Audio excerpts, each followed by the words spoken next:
274 లేక 271.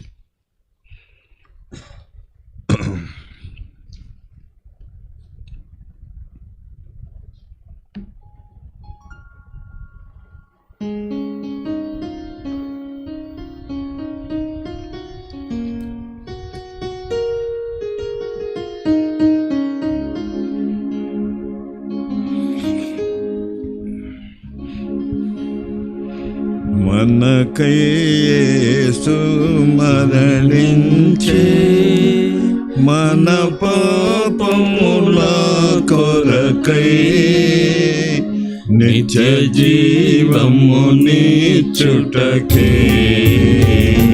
సత్యుండు సజీవుడాయే నిత్య జీవమునిచ్చుటకే సత్యుండు సజీవుడాయే తృణీకరింపబడే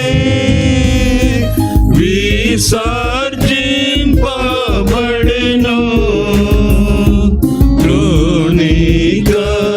తృణీకరింపబడే విసర్జింపబడెను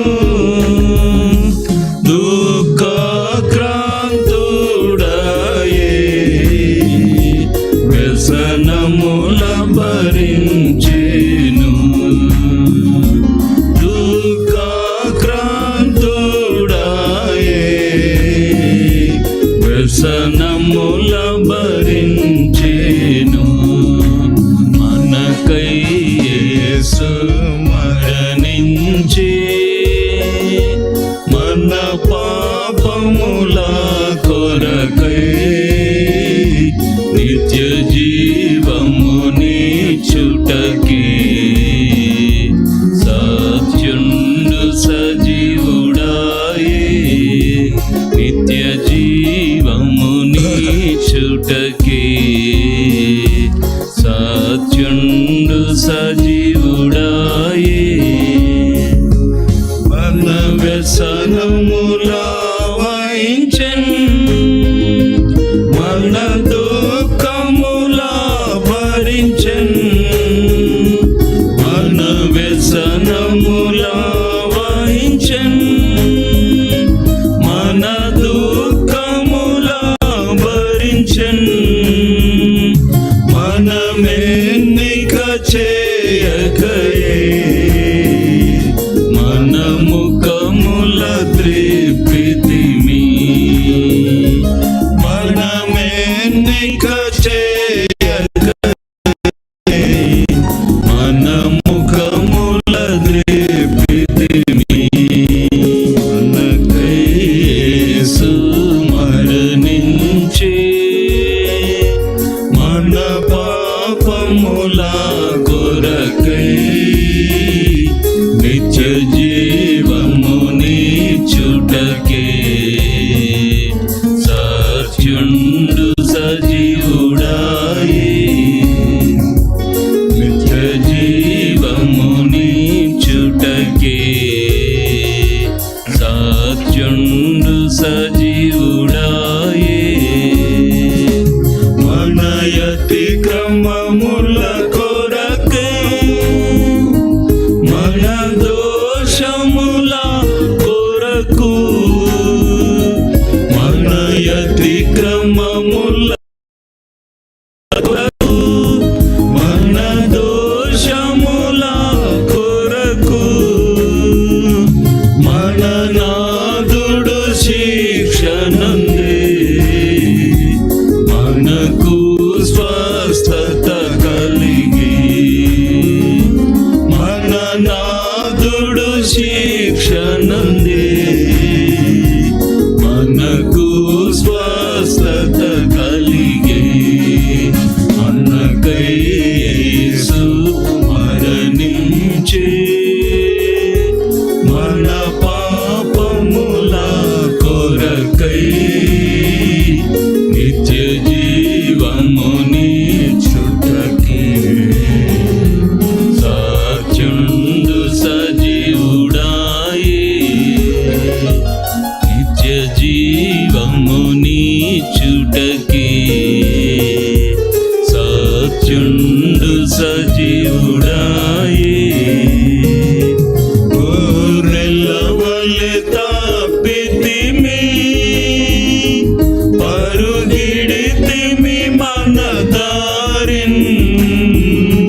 గొర్రెల వలె తప్పితిమి, పరుగిడితిమి మన దారిన్.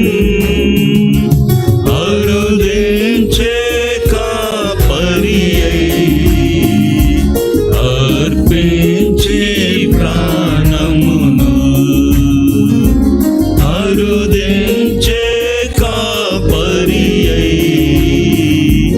అర్పించి ప్రాణమును. మనకై యేసు మరణించే, మన పాపముల కొరకై నిత్య జీవమునిచ్చుటకే సత్యుండు సజీవుడాయే. నిత్య జీవమునిచ్చుటకే సత్యుండు సజీవుడాయే. దౌర్జన్యమునందేను బాధింపబడెను,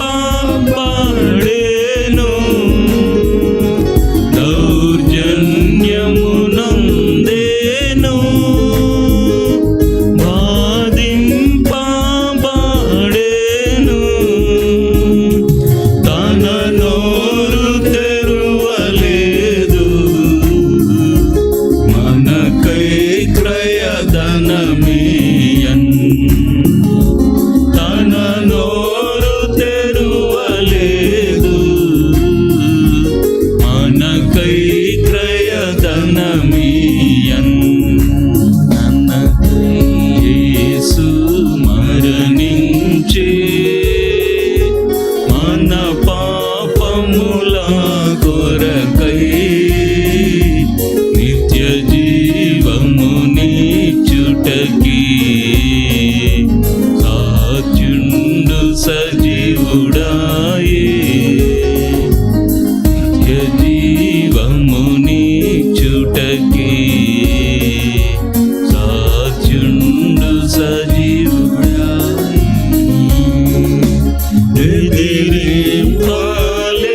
ఎదిరింపలేదెవరిన్, వేదే కపటము నోట.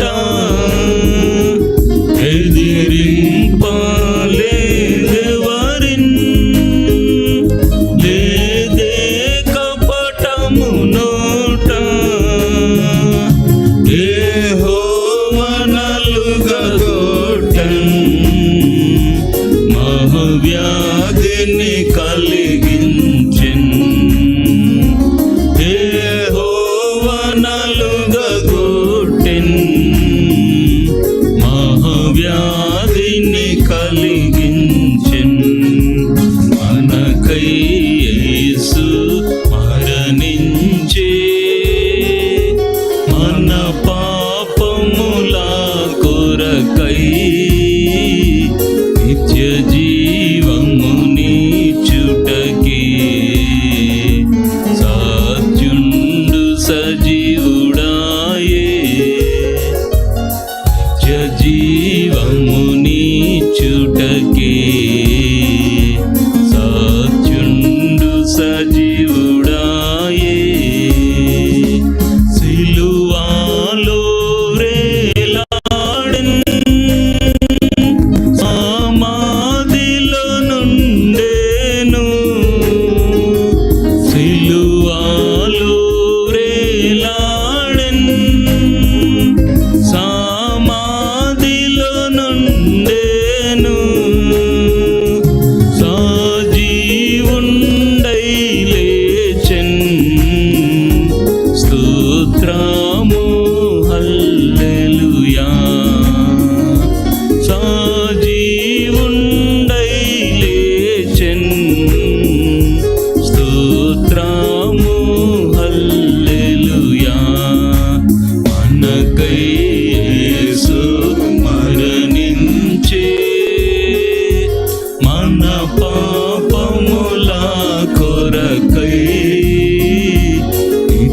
జీవముని చుటకే సాక్షుండు సజీవుడాయే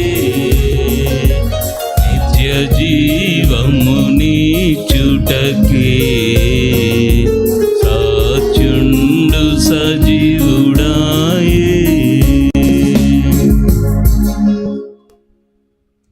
చివరి పాట 288, 288. దేవా నా దేవా నన్నేల విడిచితివని సిలువలో బలి అయిన నా యేసువా.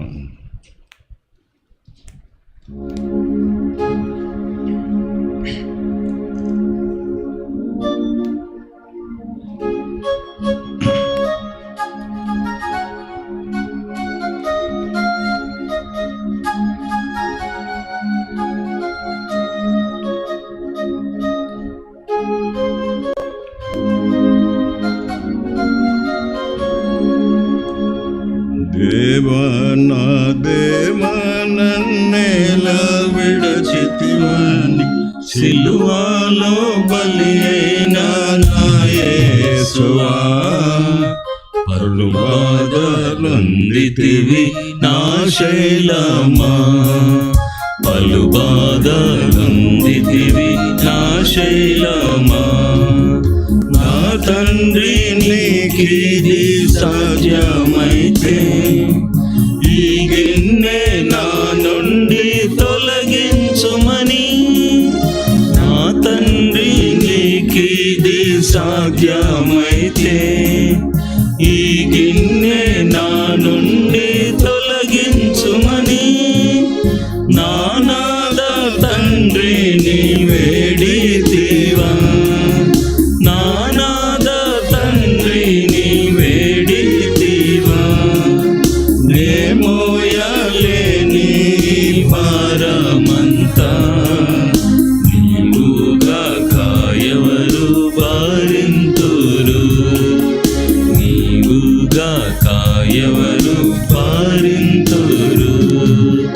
దేవా నా దేవా నన్నేలా విడిచితివని సిలువలో బలి అయిన నా యేసువా.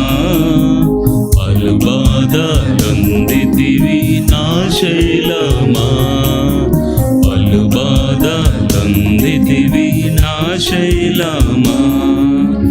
నీ శిష్యులంతా ఏమైపోయిరి, నీవు స్వస్థపరచిన రోగులేరి. నీ శిష్యులంతా ఏమైపోయిరి, నీవు స్వస్థపరచిన రోగులేరి. నీ తండ్రి కూడా నిన్ను విడనాడనా, నీ తండ్రి కూడా నిన్ను విడనాడేనా. నా దోషమంతా నీపై మోపెనా, నిన్ను నలుగా కొట్టుట కప్పగించేనా, నిన్ను నలుగా కొట్టుట కప్పగించేనా. దేవా నా దేవా నన్నేలా విడిచితివని సిలువలో బలి అయిన నా యేసువా. పలు బాధలొందితివి నా శైలమా, పలు బాధలొందితివి నా శైలమా. నిన్ను రక్షకెట్సను నా రక్షక, నీ నేరమేమిటిమో నా ప్రభువా. నిన్ను రక్షకిచ్చాను నా రక్షక, నీ నేరమేమిటిమో నా ప్రభువా. మానవులు దేవుని సంపుటయా, మానవులు దేవుని సంపుటయా. ఏ చరితంబులోను కలదా ప్రభు, ఈ ఘోర మరణము నా కన్నుందివా, ఈ ఘోర మరణము నా కై నొందితివా.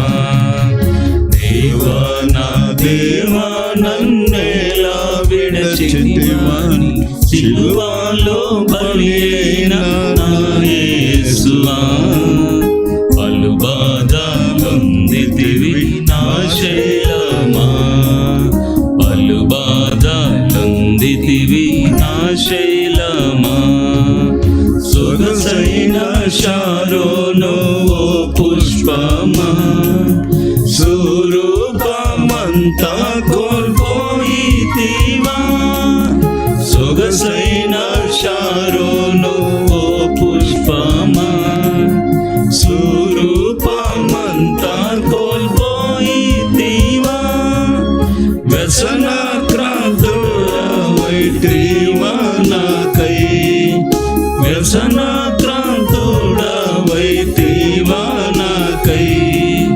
వ్యాధిని అనుభవించితివి నాకై వధింపబడితివి బలి పశువుగా వధింపబడితివి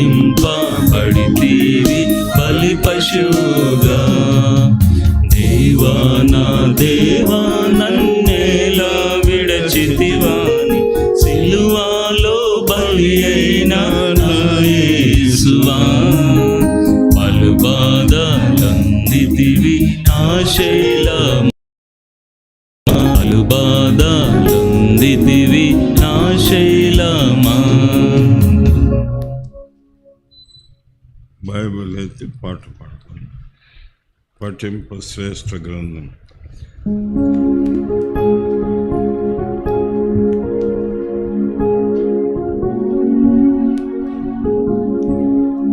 పఠింప శ్రేష్ఠ గ్రంథము బైబిల్ పఠింప శ్రేష్ఠ గ్రంథము బైబిల్ అనుదినం పఠించిన ప్రేమ తోడ నడుపును ఓ పఠింప శ్రేష్ఠ గ్రంథము బైబిల్.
ప్రార్థన చేసుకుంటాం.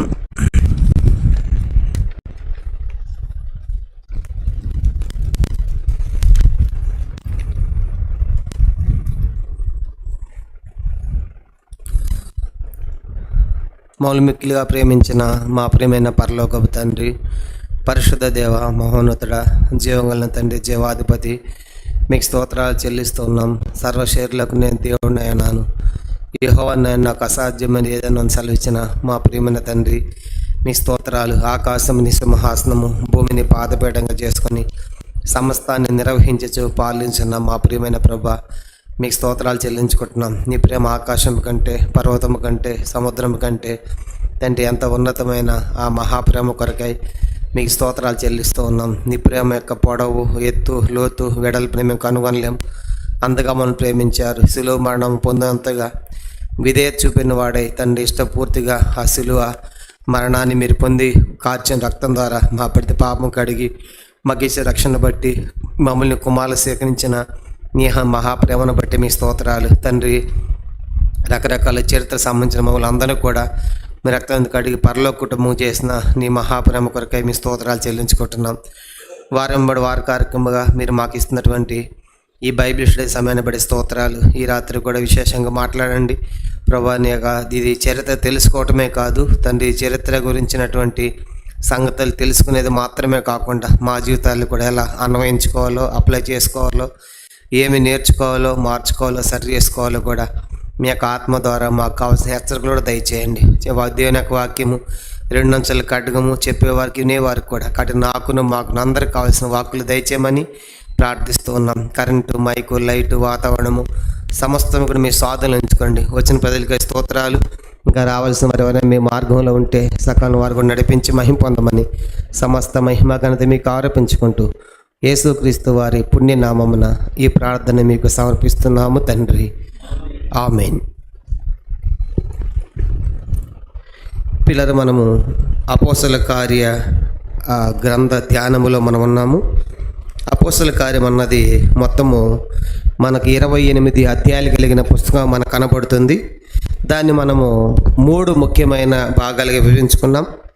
దాన్ని మరి 3 ముఖ్యమైన భాగాలుగా విభజించుకుని మన ధ్యానం ప్రారంభించాం. దాంట్లో మొదటి 7 అధ్యాయాలు అన్నది యెరూషలేములో సంఘము అని మనం టైటిల్ ఇచ్చుకున్నాము.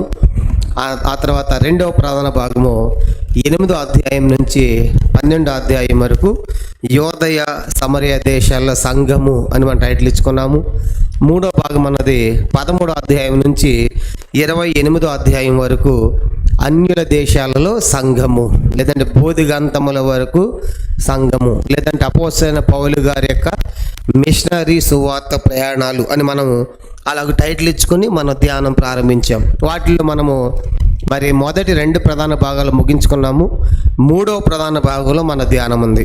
3వ ప్రధాన భాగం అన్నది 13వ అధ్యాయం నుంచి 28వ అధ్యాయం వరకు అయితే మనము 23 అధ్యాయాలు మనం ముగించుకుని ఈరోజు 24వ అధ్యాయంలోనికి వెళ్ళబోతున్నాం. కాబట్టి గత వారము 23 అధ్యాయం మనం ముగించాం. 23 అధ్యాయం ఏం జరిగింది అనే విషయాలు మనం చూసామంటే, ఎందుకంటే ఈ మధ్య చాలా గ్యాప్ వచ్చింది కాబట్టి 2-3 వారాలు కూడా ఒక 5 మినిట్స్ ఒకసారి వెనక్కి వెళ్ళేసి మళ్ళీ ముందుకు వద్దాం. కాబట్టి పౌలు గారు యెరూషలేముకు వస్తున్నటువంటి సందర్భాన్ని మనం చూసినప్పుడు పౌలు గారు యెరూషలేముకి ఎందుకు వచ్చాడు అనే విషయం మనం చూసినప్పుడు లూకాసు వార్త అపోస్తల కార్యములు 24 అధ్యాయం ఒక మాట చదువుకుని వెనకడి చరిత్ర మనము కొన్ని నిమిషాలు మనం చూసి మనం ముందుకెళ్తే బాగుంటుంది. అపోస్తల కార్యం 24 అధ్యాయం. ఈరోజు మనం 24 అధ్యాయం ప్రారంభిస్తున్నాము. ఒక వచనం చదువుదాం. 17వ వచనం కలిసి. కొన్ని సంవత్సరాల తరువాత నేను నా స్వజనులకు దాన ద్రవ్యమును కానుకలు అప్పగించుటకు వచ్చేతిని. పౌలు గారు యెరూషలేముకి ఎందుకు వచ్చాడు?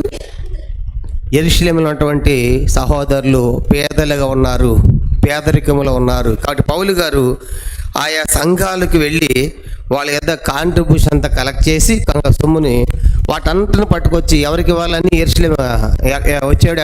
యెరూషలేము పేదలకు ఇవ్వాలని యెరూషలేము వచ్చాడు. యెరూషలేము వస్తే ఏం జరిగింది? యెరూషలేము రాగానే అక్కడ ఉన్నటువంటి వాళ్ళు చెప్పారు, కనుక నీ గురించి ఇక్కడ చాలా సంగతులు విన్నాము, కాబట్టి నువ్వు యెరూషలేముకి వెళ్ళి ఇక పలానా ఇలా పంచే, కనుక ఆ యొక్క వెంట్రుకలు నీతో పాటు 4 మనుషులను తీసుకుని పోయి వెంట్రుకలు తీయించుకో అని చెప్పేసి చెప్పినప్పుడు పౌలు గారు అది చేయాల్సిన అవసరం లేకపోయినా పెద్దలు చెప్పారు కాబట్టి సమస్య ఎందుకులని చెప్పేసి పౌలు గారు ఏం చేశాడు? వాళ్ళు చెప్పిన రీతిగా దేవాలయానికి వెళ్ళినప్పుడు అక్కడ దేవాలయంలో అపవిత్రపరిచాడని, వేరే వాళ్ళని తీసుకొచ్చాడని ఊహించుకుని పౌలు గారి మీద దాడి చేశారు. దాడి చేసినప్పుడు ఏం జరిగింది? పక్కన ఉన్నటువంటి కోటలో ఉన్నటువంటి సహస్రాధిపతి వరకు ఈ వార్త వెళ్ళింది. వెంటనే రోమా సైనికులు వచ్చారు. వచ్చిన తర్వాత ఏంటి విషయం అని తెలుసుకుంటే వాళ్ళకేం అర్థం కాలేదు.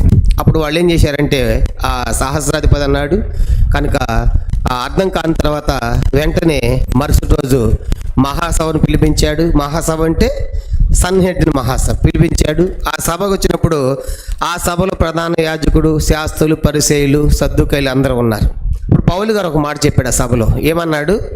నేను మన నిరీక్షణ గురించి విమర్శించబడుచున్నాను అన్నాడు. అనగానే నిరీక్షణ అనగానే చనిపోయిన వారు లేస్తారు అనే నమ్మకం వచ్చిన గుంపులు ఎవరికి ఉంది? పరిసయ్యులకు ఉంది. ఎవరికి ఉంది? పరిసయ్యులకు ఉంది. సద్దుకాయలు ఏముంది? సద్దుకాయల నిరీక్షణ లేదు. ఎప్పుడైతే ఈ టాపిక్ లేవనెత్తాడు పౌలు గారు, వచ్చిన వాళ్ళు ఏమైపోయారు? 2 గుంపులు అయిపోయారు, గలిబిలు అయిపోయింది. కాబట్టి పౌలు గారు మన నిరీక్షించే మాట్లాడుతున్నాడు అన్నట్టుగా పరిసయ్యులందరూ పౌలుకు సపోర్ట్ చేసినప్పుడు అది 2 గుంపులుగా అయిపోయింది వచ్చినటువంటి ప్రజలు. అప్పుడు ఈ సహస్రాధిపతి తీసుకుని పోయి కోటలో పెట్టాడు. పౌలు గారిని కోటలో పెట్టాడు. కోటలో పెట్టిన తర్వాత ఏం జరిగింది? పౌలు గారిని ఎట్లయినా సరే చంపాలి అని మనుషులు ఏం చేశారంటే 40 మంది అన్నపానాలు మానివేసి కోటలో ఉన్న పౌలు గారిని ఎట్లయినా చంపాలి అనే ప్రయత్నాలు చేస్తూ ఉన్నారు. అలా ప్రయత్నాలు చేస్తున్నప్పుడు పౌలు గారి మేనల్లుడు ద్వారా పౌలు గారిని చంపటానికి కుట్ర ప్రయత్నాలు జరుగుతున్న వార్త ఎవరి దాకా వెళ్ళింది? శతాధిపతికి వెళ్ళింది. ఆ శతాధిపతి ఎవరి దగ్గర పంపించాడు? సహస్రాధిపతి పంపించాడు. అప్పుడు సహస్రాధిపతికి అర్థమైపోయింది, పౌలు గారు ఇక్కడే ఉంటే పౌలు గారికి చాలా ప్రమాదం ఉంది, ఆయనకి ప్రాణహాని ఉంది, ప్రాణాపాయం ఉంది కాబట్టి అని చెప్పేసి ఆ సహస్రాధిపతి ఏం చేశాడు అనే సంగతి గత వారం చదువుకున్నాం. గత వారం మనం చూసాము. 23వ అధ్యాయం 2వ భాగం మనం ముగించాం. అప్పుడు ఏం జరిగిందంటే ఆ సహస్రాధిపతి దాదాపుగా మరి సుమారుగా 500 అంటే 470 మంది కనుక సైనికులను ఇస్తాడు. 200 మంది ఈటెల వారు, 200 మంది సైనికులు, 70 గుర్రపు రౌతులు కనుక ఇవన్నీ కూడా ఏర్పాటు చేసి పౌలు గారిని రాత్రికి రాత్రే 9 గంటల తర్వాత రాత్రి ఇప్పుడు యెరూషలేం ఎక్కడ పంపిస్తున్నాడు? కైసరేకి. చెప్పండి ఎక్కడికంట? కైసర్. ఇదంతా మీకు కథలాగా చెప్తున్నా, ఇదంతా మీకు చెప్పిన విషయాలే. గత చరిత్రలు ఇవన్నీ కూడా ముందు విషయాలు చెప్పాం. అవన్నీ ఒకసారి మీకు మైండ్లో ఉంటే ఇప్పుడు చెప్పేది మీకు అర్థమవుతుంది. ఎందుకంటే 3 వారాలు గ్యాప్ వచ్చింది కాబట్టి 3-4 వారాలు, అందుకే ఇదంతా మళ్ళీ వెనకటి చరిత్ర మొదలుపెట్టే.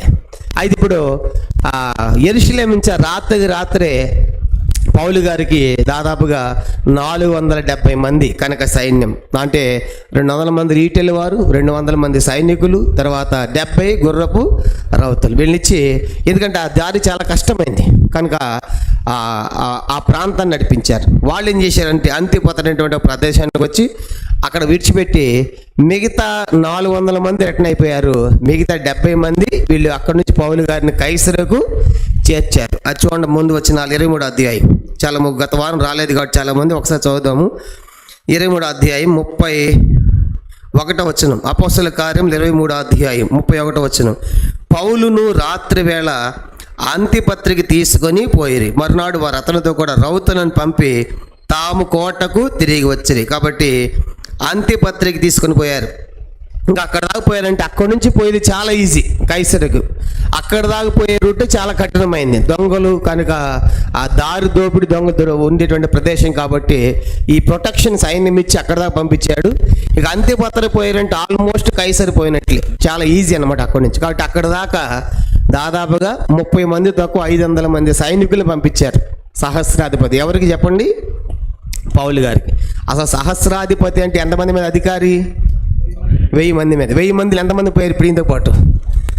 470. సుమారు అంటే సగం మంది పోతున్నారు. అంటే పౌలు గారు ఖైదీగా కనబడుతున్నా చూస్తూ ఉంటే ఒక విఐపీ లాగా పోతా ఉన్నాడు. పౌలు గారు ఒక్కడి కోసం 400 మంది 70 సైన్యంతో పోతున్నారంటే సగం మంది దీనికే కేటాయించాడు. అంటే ఆ పరిస్థితి ఎంత తీవ్రంగా ఉందో ఆలోచించండి. కనుక చంపడానికి వెంటపడే మనుషులు ఎట్లా ఉన్నారంటే ఆయన చంపేంత వరకు మేము అన్నపానాలు ముట్టుకోమని ఒట్టు పెట్టుకున్నారు. కాబట్టి ఎంత తీవ్ర స్థాయిలో లేకపోతే అంత సైన్యం ఇచ్చి పౌలు గారిని పంపిస్తున్నాడు. పౌలు గారు తోడుగా సహస్రాధిపతి.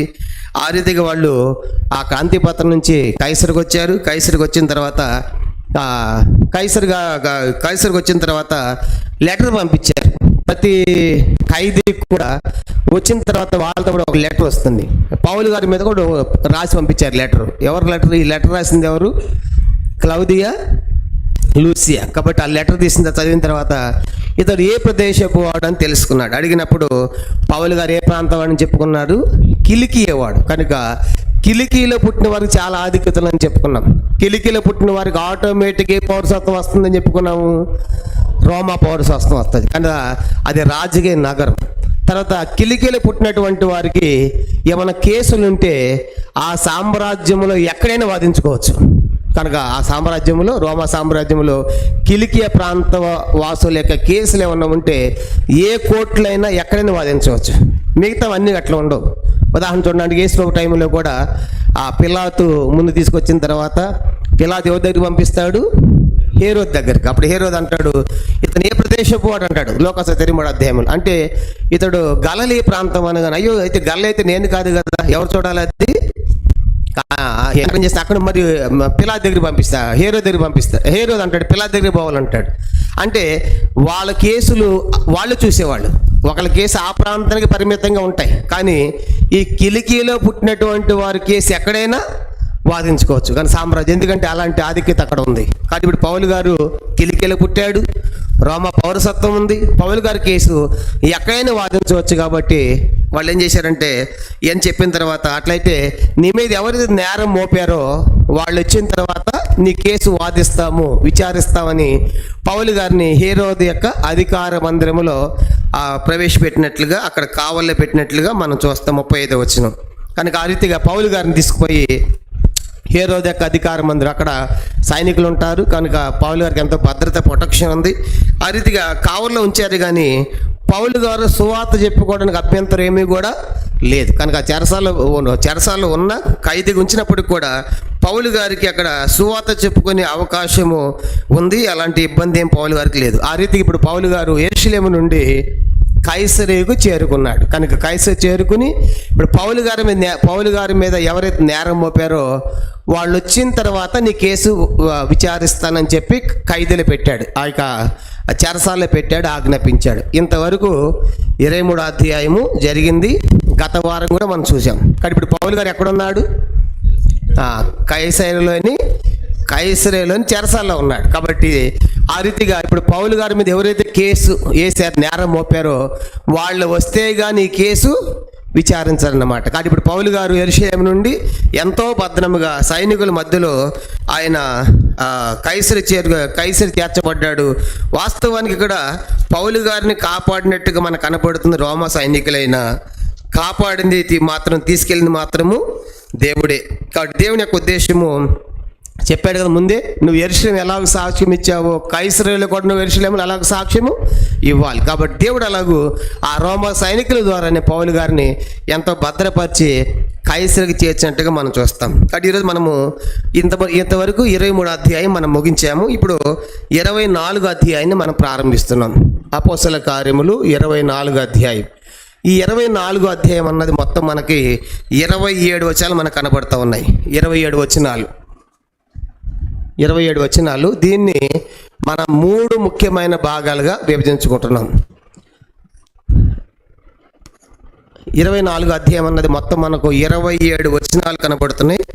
ఈ 27 వచనాలను కూడా మనము 3 ముఖ్యమైన భాగాలుగా ఈ అధ్యాయాన్ని మనం డివైడ్ చేసుకుంటున్నాం.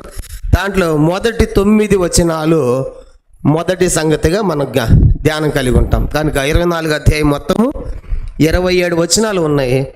దీన్ని మనము 3 భాగాలుగా 3 పార్ట్స్గా మనం డివైడ్ చేసుకున్నాం. దాంట్లో మొదటి భాగం అన్నది మొదటి 9 వచనాలు. ఈ మొదటి 9 వచనాలకి ఒక టైటిల్ కూడా రాసుకుందాము. మొదటి 9 వచనాలకి ఒక టైటిల్ కూడా, యూదులచే నిందింపబడిన పౌలు గారు. దీని టైటిల్ ఇద్దాము, యూదులచే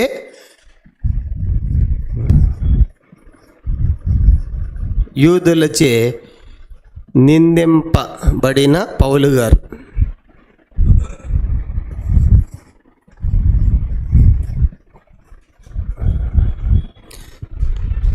ఇరవై 24వ అధ్యాయం అన్నది మొత్తం మనకి 27 వచనాలు కనపడుతూ ఉన్నాయి. దీన్ని 3 భాగాలుగా మనం విభజించుకున్నాము. మొదటి 9 వచనాలు అన్నది మొదటి భాగం.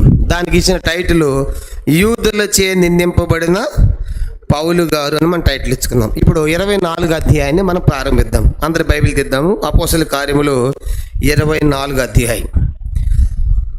24వ అధ్యాయం మొదటి నుంచి మనం చదువుకుంటాం. అపోస్తల కార్యములు 24వ అధ్యాయం మొదటి నుంచి మనం ప్రారంభిస్తాం. 5 దినములైన తరువాత ప్రధాన యాజకుడైన అననీయయు కొందరి పెద్దలను తెర్తుళ్ళు అని ఒక న్యాయవాదియు కైసరుకు వచ్చి పౌలు మీద తెచ్చిన ఫిర్యాదు అతనికి తెలియజేసిరి. ఫిర్యాదు అధిపతికి తెలియజేసిరి. పౌలు రప్పింపబడినప్పుడు తెర్తుళ్ళు అతని మీద నేరము మోప ఆరంభించి ఇట్లా నేను చాలు మొదటి వచ్చి మనం గమనించామంటే ఇప్పుడు పౌలు గారు కైసరికి వచ్చినటువంటి ఎన్ని రోజులకు వచ్చారంట వాళ్ళు? చెప్పండి, ఎన్ని రోజులకి? 5 రోజులకి. కానీ ఇప్పుడు వచ్చిన వాళ్ళు ఎవరు? వీళ్ళు పౌలు గారి యొక్క ప్రత్యర్థుల బృందం, అంటే నేరం మోపేవాళ్ళు. వీళ్ళు పౌలు గారి మీద నేరం మోపి చట్టానికి అప్పగించి పౌలు గారిని చంపాలి అనేటువంటి ఉద్దేశంతో ఆ ప్రత్యర్థుల బృందము పౌలు గారు కైసరే చేరినటువంటి 5 రోజుల తర్వాత వాళ్ళు యెరూషలేము నుండి వస్తున్నారు. వీళ్ళు ఎక్కడి నుంచి వచ్చారు? ఇప్పుడు వీళ్ళు యెరూషలేము నుండి వచ్చారు, ప్రత్యర్థుల బృందం వచ్చారు. కాబట్టి ఈ ప్రత్యర్థుల బృందము కనీసం దీంట్లో మనకి 3 గ్రూపుల వరకు మనకు కనబడతారు. ఎన్ని గ్రూపులు? 3 గ్రూప్స్. 3 గ్రూపుల వరకు మనకు కనబడతారు ఈ బృందంలో. కాబట్టి పౌలు గారు యెరూషలేముకి వచ్చినటువంటి 5 రోజుల తర్వాత, యెరూషలేము నుంచి కైసరుకు వచ్చినటువంటి 5 రోజుల తర్వాత యెరూషలేము నుంచి ఒక బృందం బయలుదేరింది.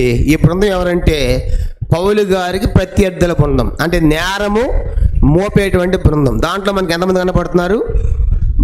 3 కనపడుతున్నారు. ముఖ్యంగా 3 వ్యక్తులు. దాంట్లో మొదటి వ్యక్తి ఎవరంటే ప్రధాన యాజకుడైన అననీయ, రెండవది కొందరు పెద్దలు, మత పెద్దలు, మూడవది తెర్తుల్లోని ఒక న్యాయవాది. ఇక్కడ మొత్తం మనకి 3 కనపడుతున్నాడు. కనుక ఈ ప్రత్యర్థుల్లో 3 గ్రూపులు వారు. మొదటిది అననీయ. కనుక ఈ గ్రూపుల్లో మొదటి వ్యక్తి ఎవరంటే అననీయ అయితే. రెండవది వచ్చేసి మత పెద్దలు. రెండవది ఎవరంటే వాళ్ళు యెరూషలేములోని మత పెద్దలు ఉన్నారు. మూడవది న్యాయవాది, తెర్తుళ్ళు. మొత్తం మనకి ఈ 3 గ్రూపుల వారు కనబడుతున్నారు. పౌలు గారు కైసరుకు వచ్చినటువంటి 5 రోజుల తర్వాత ఒక బృందం వచ్చింది. ఆ బృందంలో 3 ఉన్నారు. ఈ 3 కూడా పౌలు గారికి ప్రత్యర్థుల బృందం. కాబట్టి ఇప్పుడు ఆలోచించామంటే ఇక్కడ జ్ఞాపకం చేసుకోవాల్సినటువంటి ఒక మాట ఏంటంటే ఈ బృందంలో మొదటి వ్యక్తి ఎవరు కనబడుతున్నారు మనకి? అననీయ. చెప్పండి, ఎవరంటే మొదటి వ్యక్తి? అననీయ. అననీయ గురించి మనం ఎక్కడ చదువుకున్నాము? అననీయకు పౌలు గారు ఒక పేరు పెట్టాడు. అననీయకు పౌలు గారు పెట్టిన పేరేంటి? సున్నము కొట్టిన గోడ అన్నాడు. కాబట్టి నిజంగా సున్నము కొట్టిన గోడలాగా ఉన్నాడు. ఇప్పుడు అననీయ కనీసము కొంచెం వివేచించాలిగా, ఆలోచించాలిగా. 23వ అధ్యాయములు అంటే ఎవరో చెప్పారు, ఏదో జరిగిందని చెప్పేసి వదిలేయచ్చు. ఇప్పుడు మళ్ళీ పని కట్టుకుని పౌలు గారిని చంపించాలని వస్తున్నాడు. పౌలు గారిని రోమా చట్టానికి అప్పగించి చంపించాలి అనే ప్రయత్నంలో ఒక ప్రధాన యాజకుడు ఉండటం ఎంత విచారం. కనుక ఒక సేవకుడు, ఒక యాజకుడు ఉండటం. వాస్తవానికి ఈ ప్రధాన యాజకుడు పౌలు గారు సున్నము కొట్టిన గోడ అని పిలవటం ఉద్దేశం కూడా మనం గమనించినప్పుడు ఈ యొక్క ప్రధాన యాజకుడు బాధ్యతారహితంగా వ్యవహరించాడు. ఎందుకంటే 23వ అధ్యాయంలో ఏం జరిగింది? పౌలు గారు సభ ముందు ఉన్నప్పుడు పౌలు గారు మొదలుపెట్టాడు, సహోదరులారా, నేను కేవలం మంచి మనస్సాక్షి కలిగిన వాడిని ఉన్నానని ప్రారంభిస్తుండటంతో వినకుండానేమన్నాడు? కనుక వినకుండా చెంప మీద కొట్టండి అన్నాడు. కనుక అంటే ఒక ప్రధాన యాజకుడు అయి ఉండి ఇతరులుగా బోధించేవాడై ఉండి చెప్పేవాడై చెప్పేది వినాలిగా. చెప్పేది వినకుండా ఎలా జడ్జిమెంట్ ఇస్తావు? ఎలా తీర్పు తీరుస్తావు? 23వ అదే జరిగింది. కనుక 23వ అధ్యాయంలో పొరపాటు చేశాడు. మళ్ళీ ఇప్పుడు అది పొరపాటు అంటే ఏదో జరిగిపోయింది అనుకుంటే మళ్ళీ పని కట్టుకుని వస్తూ ఉన్నాడంటే ఈ ప్రధాన యాజకుడు ఎంత బాధ్యత రహితంగా ఉన్నాడు. ఎందుకంటే పౌలు గారు చెప్పిన విషయాలు ఈ ప్రధాన యాజకుడు చాలా తెలిసి ఉండాలి. ఎందుకంటే ఉదాహరణగా ప్రధాన యాజకుడు అంటే ధర్మశాస్త్రములో పండితుడై ఉండాలి. ధర్మశాస్త్రం అంటే ఏముండాలి? అతనికి అవగాహన ఉండాలి. అదే కదా తెల్లారులేసి అదే చేసే పని. కాబట్టి ఇప్పుడు ఆ ధర్మశాస్త్రం పిండేసినట్టుగా తినేసినట్లుగా గ్రంథాన్ని అక్కడ ఉన్న ప్రతి విషయం కూడా ప్రధాన యాజకుడు స్పష్టంగా తెలియాలి. ఎందుకంటే ఆ ధర్మశాస్త్రంలో సంగతులన్నీ తెలియాల్సింది ప్రజలకంటే ముఖ్యంగా ఎవరు తెలియాలి? ప్రధాన యాజకుడు తెలియాలి. ఎందుకంటే నిర్గమకాండ, లేవియాకాండ 23వ అధ్యాయంలో పండగలు ఇచ్చాడు ప్రభువారు. పండగలు పెట్టాడు. ప్రతి పండగ రాబోయే మెస్సయ్యను జ్ఞాపకం చేస్తూ ఉంది. చెప్పండి, ప్రతి పండగ ఎవరిని తెలియజేస్తూ ఉంది? రాబోయే మెస్సయ్య. కాబట్టి ఆ పండగ చేస్తున్నప్పుడు వాళ్ళ ఉద్దేశం ఏంటి? మెస్సయ్య వస్తాడు అని వాళ్ళు నమ్ముతున్నారు. కాబట్టి యేసును నమ్మలేదులే. కనుక యేసును నమ్మల పక్కన పెట్టండి. మెస్సయ్య వస్తాడనే తెలుసుగా. ఎవరికి మెస్సయ్య వస్తాడని ఎవరికి తెలిసి ఉండాలి? ప్రధాన యాజకుడు తెలిసి ఉండాలి. కానీ పౌలు గారు చెప్తుంది అదే కదా. కనుక నిలబడిన ప్రతిసారి కూడా ఆ మృతుల పునరుత్థానం గురించి మాట్లాడినప్పుడు, యేసే క్రీస్తు అని మాట్లాడుతున్నప్పుడు నువ్వు చదివేటువంటి ధర్మశాస్త్రానికి పౌలు చెప్పే సంగతులు చాలా దగ్గరగా ఉన్నాయి. కాబట్టి ఒక ప్రధాన యాజకుడిలాగా నువ్వేం చేయాలి, దాని గురించి ఆలోచించాలి. నువ్వు తెల్లారులేస్తే ధర్మశాస్త్రం చదువుతున్నావు, పౌలు గారు చెప్పే లేఖనాలు దానికి చాలా దగ్గరగా ఉన్నాయి. చాలా దగ్గరగా ఉంటున్నప్పుడు కనీసం ఆలోచించాలి అనేటువంటి ఇంగిత జ్ఞానం అన్న ఈ ప్రధాన యాజకుడు ఉండాలిగా. ఆలోచించకుండా కనుక ఏమి పట్టి పట్టినట్టుగా బాధ్యత రహితంగా వ్యవహరిస్తున్నాడంటే, అందుకే ప్రధాన యాజకుడి నుంచి చరిత్రలో జోసెఫస్ అనేటువంటి ఒక చరిత్రకారుడు ఏమని రాశాడంటే, పనికి మాలిన వాడని రాశాడు. ఎవరంటే ఈ ప్రధాన యాజకుడు పనికి రానివాడు, పనికి మాలినవాడని రాయబడింది. కనుక ఎంత ఘోరం! ఒక ప్రజలకు బోధించేవాడు అయ్యండి. ఉదాహరణగా లేవియాకాండం 23వ అధ్యాయం చూడండి. 23వ అధ్యాయంలో వాళ్ళకి పండగలు ఇచ్చాడు. లేవియాకాండం 23వ అధ్యాయం, లేవియాకాండము 23వ అధ్యాయము 11వ వచనం నుంచి మనం గమనించామంటే, మొదటి నుంచి మనం చదవాలి, మనకు టైం లేదు. కానీ ఇక్కడ మనకి 4-5 వచనాల్లో పండుగ పస్కా పండుగ కనపడతా ఉంది. 4-5 వచనాలు ఏ పండుగ? పస్కా పండుగ. తర్వాత కింద వచనాల్లో పులియని రొట్టెల పండుగ 6వ వచనం. కనుక 4-5 వచనాల్లో పస్కా పండుగ, 6వ వచనంలో పులియని రొట్టెల పండుగ, 11వ వచనంలో ప్రథమ ఫలముల పండుగ. కాబట్టి మనం 4వ వచనం 23 ఇవి యెహోవా నియామక కాలములు, నియమించిన కాలములను బట్టి మీరు చాటింపవలసిన పరిశుద్ధ సంఘపు దినములు ఇవి. 5వ వచనం, మొదటి నెల 14వ దినమున సాయంకాలం మంది యెహోవా పస్కా పండుగ జరుగును. అది పస్కా పండుగ. 6వ వచనం, ఆ నెల 15వ దినమున యెహోవాకు పొంగని రొట్టెల పండుగ జరుగును. 7 దినమున పొంగని వాటిని తినవలెను.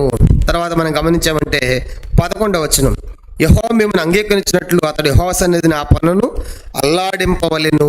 కనుక మనం గమనించామంటే ఇవన్నీ కూడా ధర్మశాస్త్రములో ఇశ్రాయేలు ప్రజలకు ఇవ్వబడిన పండుగలు.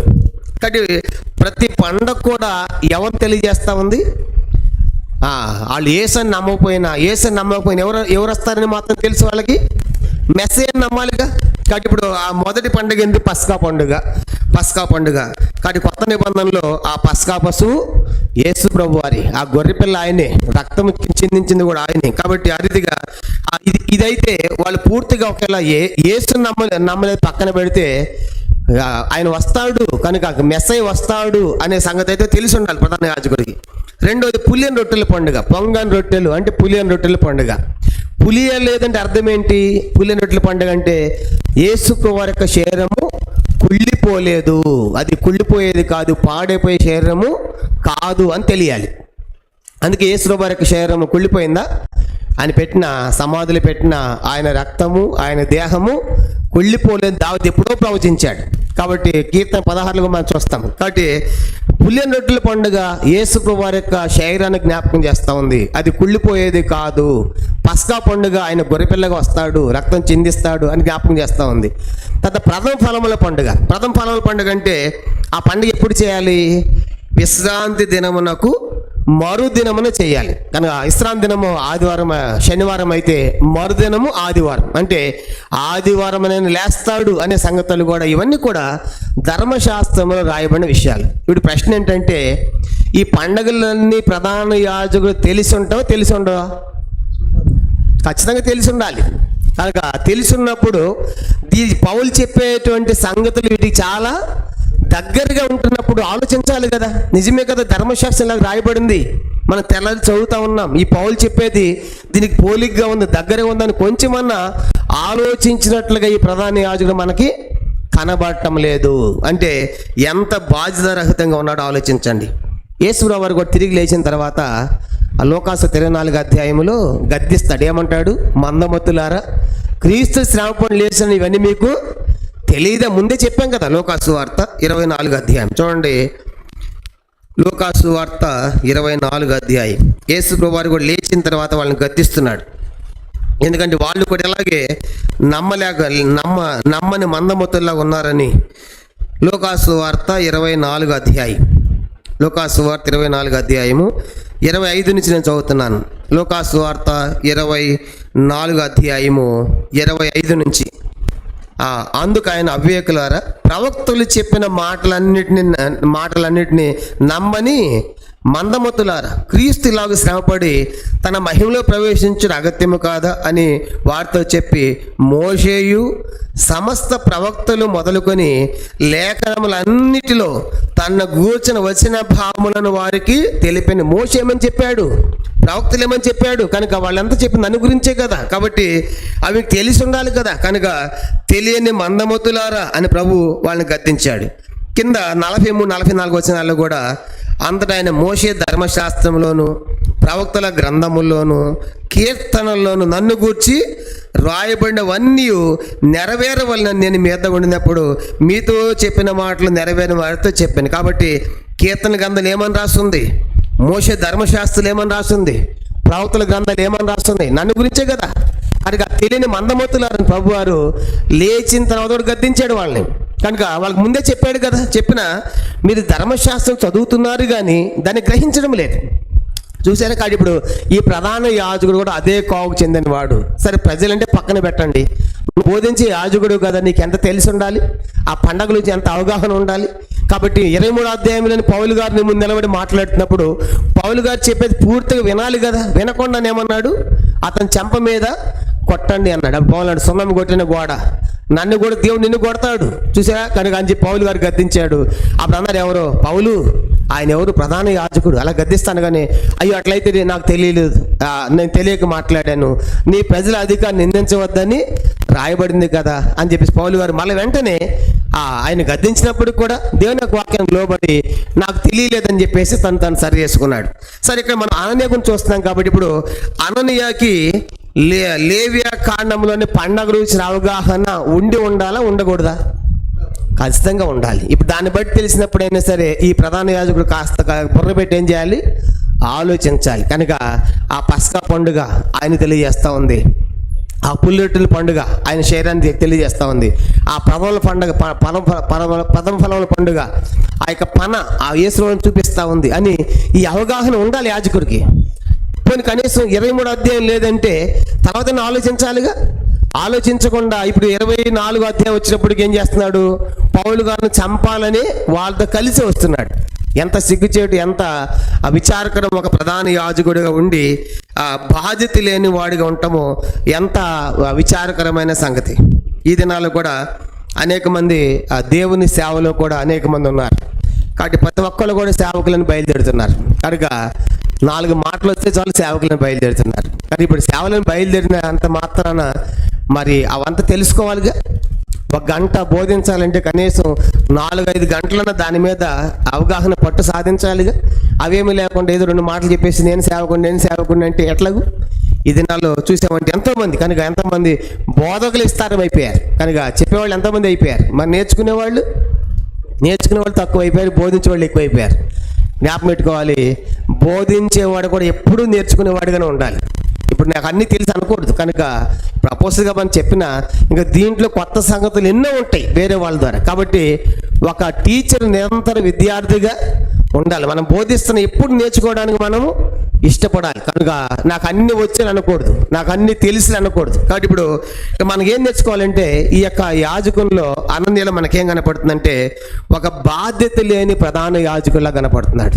ఎందుకంటే ఒక యాజకుడు అయ్యండి పౌలు గారు చెప్పిన సంగతులు నువ్వు చదివిన ధర్మశాస్త్రానికి చాలా దగ్గరగా ఉన్నప్పుడు, పోలిగ్గా ఉన్నప్పుడు ఆలోచించాల్సినటువంటి ప్రధాన యాజకుడు అలాగ ఆలోచించడం లేదు, ఆలోచించకుండా ప్రవర్తిస్తూ ఉన్నాడు. యేసువారి సిలువ టైంలో కూడా సేమ్ అలాగే జరిగింది. యేసువారి టైంలో కూడా ప్రధాన యాజకుడు ఏం చేశారు చెప్పండి, ఆలోచించకుండానే ఇలాగే ప్రవర్తించారు. వాళ్ళు కూడా భయంకరంగా ప్రవర్తించి సిలువ వేయమని చెప్పేసి కేకలు వేశారు. ఎందుకంటే ఆ యొక్క సభలో, సన్హెడ్రిన్ సభలో ఫైనల్ డెసిషన్ ఎవరిది?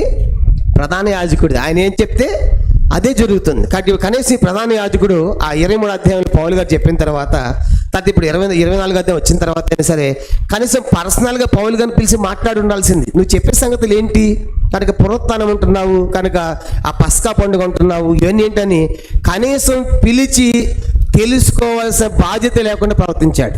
కడిగే, ఎందుకంటే పౌలు గారు ఎంతో నొక్కి వక్కానించాడు, ఎంతో స్పష్టంగా చెప్పాడు కనుక, లేఖనాలు ఎత్తి చెప్పాడు కనుక, ఇది దానికి పోలిగా ఉన్నప్పుడు ఈ ప్రధాన యాజకుడు క్యాచ్ చేయాలి వెంటనే, కనుక గ్రహించుకోవాలి, తెలుసుకోవాలి. అలాంటి పని చేయకుండా ఆ యోధ మత పెద్దలతో కలిసి ఆ న్యాయవాదిని తీసుకొని వచ్చి ఇప్పుడు పౌలు గారిని ఏం చేయాలని వాళ్ళ ప్రయత్నము, అక్కడ చంపలేకపోయాము. ఎక్కడ చంపలేకపోయాము?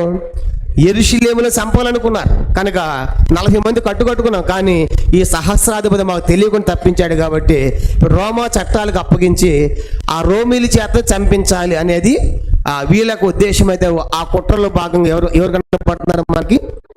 ప్రధాన యాజకుడు. కనుక అంటే ఈ యొక్క యాజకుడు దేవుని యొక్క వాక్యం మీద పట్టు లేనివాడుగా, అవగాహన లేనివాడుగా మనకు కనబడుతున్నాడు.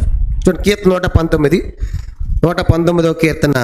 వాక్యం మనం ధ్యానిస్తే బోధకులు అవుతామంట. వాక్యాన్ని ధ్యానించేవారు. కీర్తన 119 99వ వచనం, సామ్స్ 119. చూడండి, 99వ వచనం, కీర్తన 119వ కీర్తన 99వ వచనం. కీర్తన 119వ కీర్తన 99వ వచనం చూడండి. నీ శాసనములను నేను ధ్యానించుచున్నాను, కావున నా బోధకులందరికంటే నాకు విశేష జ్ఞానము కలదు. దేవుని యొక్క వాక్యాన్ని ధ్యానించే వాళ్ళు ఏమవుతారంట? బోధకులందరికంటే కూడా విశేష జ్ఞానం. అంటే మనకు అర్థమయ్యే భాష చెప్పాలంటే టీచర్ కంటే స్టూడెంట్కే తెలుసు అంటే ఎక్కువ. చెప్పండి, టీచర్ కంటే వాస్తవానికి టీచర్ తెలియాలా, స్టూడెంట్ తెలియాలి ఎక్కువ? టీచర్కే తెలిసి ఉండాలి. కానీ ఇక్కడ రాయబడిన మాట ఏంటంటే నా బోధకుల కంటే నాకు విశేషమైన జ్ఞానం ఉంది. అర్థం ఏంటి? ఆ టీచర్ కంటే కూడా నాకు ఎక్కువ తెలుసు కనుక అని, అంటే అంత గొప్ప ఆధిక్యత ఎలా దొరుకుతుందంట? దేవుని యొక్క వాక్యాన్ని ధ్యానిస్తే. కాబట్టి యేసు కూడా చెప్పాడు. యేసు ఏమన్నాడు? లూకాసు వార్త 6వ అధ్యాయం. దేవుని యొక్క వాక్యము అలాగే మనం ధ్యానించాలి. లూకాసు వార్త 6వ అధ్యాయము 40వ వచనం. లూకాసు వార్త 6వ అధ్యాయము చూడండి. సిద్ధపడినటువంటి వాడు ఎట్లా ఉంటాడంటే బోధకుని కంటే కూడా ఆ బోధకునిలాగా ఉంటాడు శిష్యుడు కూడా. లూకాసు వార్త 6వ అధ్యాయం 40వ వచనం. Luke chapter 6:40. శిష్యుడు తన బోధకుని కంటే అధికుడు కాడు, అయినా సిద్ధుడైన ప్రతివాడు తన బోధకుని వలె బోధించును. నువ్వు కానీ సిద్ధపడ్డావంటే, నువ్వు కానీ ధ్యానిస్తావంటే ఏమవుతావు? బోధకునిలాగా అవుతావు. చూసారా? కాబట్టి అది ఎలా జరుగుతుందంటే వాక్యాన్ని ధ్యానించుట ద్వారా. కాబట్టి ఇప్పుడు మనకి ఈ యొక్క ప్రధాన యాజకులు మనకు అర్థమవుతున్న సత్యం ఏంటి? ఇతడు వాక్యం మీద పట్టు లేనివాడుగా, అవగాహన లేనివాడుగా, ధ్యానం లేనివాడుగా మనకు కనబడుతున్నాడు. ప్రధాన యాజకుడు కానీ ఆ యొక్క పదవికి సరైన న్యాయాన్ని చేయలేని వాడుగా మనకు కనబడుతున్నాడు. కనుక అందుకే దేవుని యొక్క వాక్యం మనకి ఏం నేర్పిస్తుందంటే మనం కూడా ఎట్లా ఉండాలంటే దేవుని యొక్క వాక్యాన్ని ధ్యానించాలి. దేవుని యొక్క వాక్యాన్ని ఎప్పుడైతే మనం ధ్యానిస్తామో ఒక బోధకుని లాగా మనం తయారవుతాం. ఒక టీచర్ కంటే కూడా ఎక్కువ మనము చెప్పగలిగేది ప్రభు మనకు నేర్పిస్తాడు. అయితే వీటన్నిటికంటే ముఖ్యమైనది ఏంటంటే ప్రార్థన. చెప్పండి, ఏంటంటే ముఖ్యం. ఒక మంచి వర్తమానం ఇవ్వాలంటే, సక్సెస్ఫుల్గా మనం బోధించాలంటే సిద్ధపాటుతో పాటు ముఖ్యమైనది ఇంకోటి ఏంటి? ప్రార్థన. కాబట్టి ఇవన్నీ ఎప్పుడైతే మనం మంచిగా సిద్ధపడతామో, ఎప్పుడైతే ప్రార్థనాపూర్వకంగా ఉంటామో ఒక బోధకునిలాగా మనం బోధించడానికి అవకాశం ఉంటుంది. కాబట్టి ఇప్పుడు ఈ ప్రధాన యాజకుల్లో మనకి ఏం కనపడుతుందంటే సత్యాలోచన లేని ప్రధాన యాజకుడు. సత్యాలోచన, సత్యాన్ని గురించి ఆలోచన లేదు ఇతనికి. సత్యాలోచన లేని ప్రధాన యాజకుడు. వాళ్ళు చెప్పి నమ్ముతున్నాడు కానీ సత్యాన్ని గురించిన అవగాహన కనుక, అసలు ధర్మశాస్త్రం ఏముంది, మనం చేసే పండుగలు ఏంటి, ఆయన చెప్పేది ఏంటి, కనుక ఇది కనెక్ట్ అవుతుంది కదా అని సత్యాన్ని గురించి అవగాహన లేని ఆ ప్రధాన యాజకులాగా మనకు కనబడుతున్నాడు. దీంట్లో ఇది ఈ గ్రూపులో 3 గ్రూప్స్లో మొదటి గుంపు ఈ అనమాట. కనుక ప్రధాన యాజకుడు.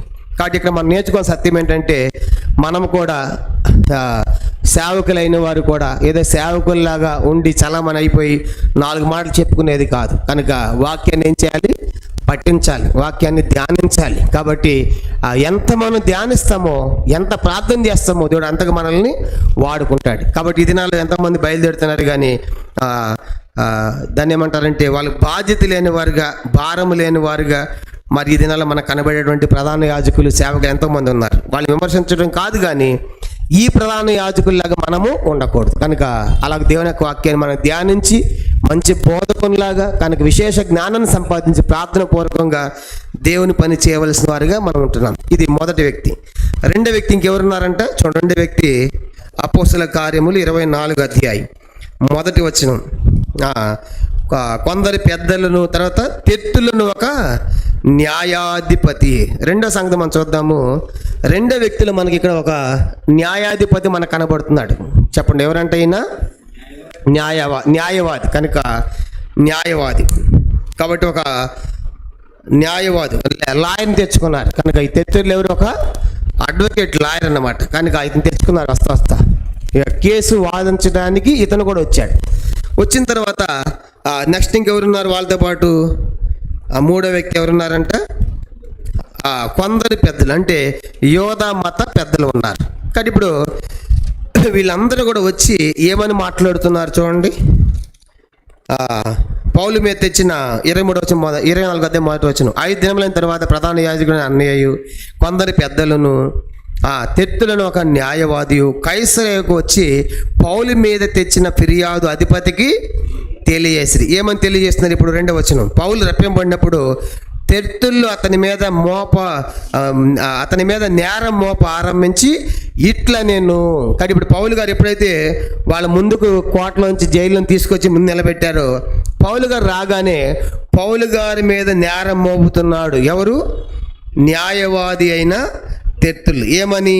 మూడవ వచనం. మహాఘనత వహించిన ఫేలిక్సా, మేము తమ వలన ఎంతో నెమ్మది అనిపించున్నామనియు ఈ దేశ జనమునకు సంబంధించి అనేకమైన కీడులు తమ పరామర్శ దిద్దుబాటు అవుతున్నవని ఒప్పుకొని మేము సకల విధములను సకల స్థలములలోనూ పూర్ణ కృతజ్ఞతతో అంగీకరించుచున్నాము. నేను తమకు ఎక్కువ ఆయాసం కలుగు చేయకుండా మేము క్లుప్తంగా చెప్పుకున్న దాన్ని తమరు ఎప్పటి వల్ల శాంతం వినవలనని వేడుకొనిచున్నాను. కానీ ఇతను మనం ఎట్లా ప్రారంభిస్తున్నాడంటే, ఈ యొక్క న్యాయవాదిలో తెత్తుల్లో ఉన్నటువంటి న్యాయవాది చేస్తున్నటువంటి పనులు మనం చూస్తున్నప్పుడు మనకి ఏమని ప్రారంభిస్తున్నాడు ఆయన? మహాఘనత వహించిన ఫేలిక్స్. కరెక్ట్, వాస్తవమే. కానీ మహాఘనత వహించిన వాడి కాబట్టి ఆయన గవర్నర్ కాబట్టి ఘనత వహించినాడు, అది తప్పేం లేదు పిలవటం. తర్వాత ఏమంటున్నాడు? మేము తమ వల్ల ఎంతో నెమ్మది అనుభవించుచున్నాం. కాబట్టి ఇప్పుడు ఇదైతే తప్పు. కనుక ఇది చెప్పే మాట ఘనత వహించిన ఫేలిక్స్ అని చెప్పేది మంచిదే, కానీ ఒక అధికారి ముందు మాట్లాడేది వాస్తవంగానే మాట్లాడాడు. కానీ ఏమంటున్నాడు? మీ ద్వారా మేము ఎంతో నెమ్మది పొందుతున్నామని చూడండి. అది తప్పు అన్నమాట. ఎందుకంటే ఈ ఫేలిక్స్ పరిపాలన యూదులకు ఎవరికి నచ్చల చరిత్రలో. ఎందుకంటే ఫేలిక్స్ అనేవాడు ఒక బానిస సంబంధించిన వాడు, కానీ బానిస వంశానికి సంబంధించిన వాడు ఒక మాట చెప్పాలంటే. కనుక అలాంటి దాసుని కుటుంబం నుంచి ఏమయ్యాడు? ఇతడు గవర్నర్ అయ్యాడు. చెప్పండి, దాసుని కుటుంబం నుంచి గవర్నర్ అయ్యాడు. ఇతడు దాసుని కుటుంబం నుంచి గవర్నర్ అయ్యాడు. కాబట్టి ఇతని యొక్క పరిపాలన యూదులు ఎవరు యాక్సెప్ట్ చేయలే, ఎవరు సంతోషంగా లేరు. కనుక అందరూ బాధపడ్డారు. కానీ ఇప్పుడు ఏమంటున్నాడు? చెప్పేది ఇది, ఎంతో నెమ్మది పొందుతున్న, కీడు లేక ఎంతో నెమ్మది పొందుతున్నామని చెప్పేసి రాంగ్ స్టేట్మెంట్ ఇచ్చి మాట్లాడుతున్నాడు. అంటే ఇక్కడ మనకేమర్థమవుతుంది? అతడు తప్పుడు ముఖస్తుతి చేస్తూ ఉన్నాడు. ఇప్పుడు అతని పక్షంగా వినాలంటే, వాదించుకోవాలంటే ఆ వ్యక్తిని ఏం చేయాలి? పొగడాలి. కనుక పొగుడుతున్నాడు అన్నమాట. కనుక వాస్తవానికి వీళ్ళకి ఇష్టం లేదు. ఫేలిక్స్ అంటే యూదులకి ఎవరికి కూడా అతని పరిపాలన ఇష్టం లేదు. ఎందుకంటే ఇతడు ఒక దాసుని కుటుంబం నుంచి గవర్నర్ అయ్యాడు. అతని పరిపాలన అంతా కూడా చాలా బాధలు అనుభవించారు. కానీ యూదులు ఎవరికి సంతోషమే లేదు. కానీ ఇప్పుడు ఆయన ఏమని మాట్లాడుతున్నాడంటే, నీ ద్వారా మేము ఎంతో కీడు లేక నెమ్మది అనుభవించుచున్నాము అన్నట్టు చూడండి. అది మాత్రం తప్పు. కాబట్టి ఇతడు తప్పుడు ముఖస్తుతి చేస్తూ ఉన్నాడు. ఇతరులు మనకు కనబడుతున్న కొన్ని సంగతులు చూద్దాము. ఒకటి, తప్పుడు ముఖస్తుతి.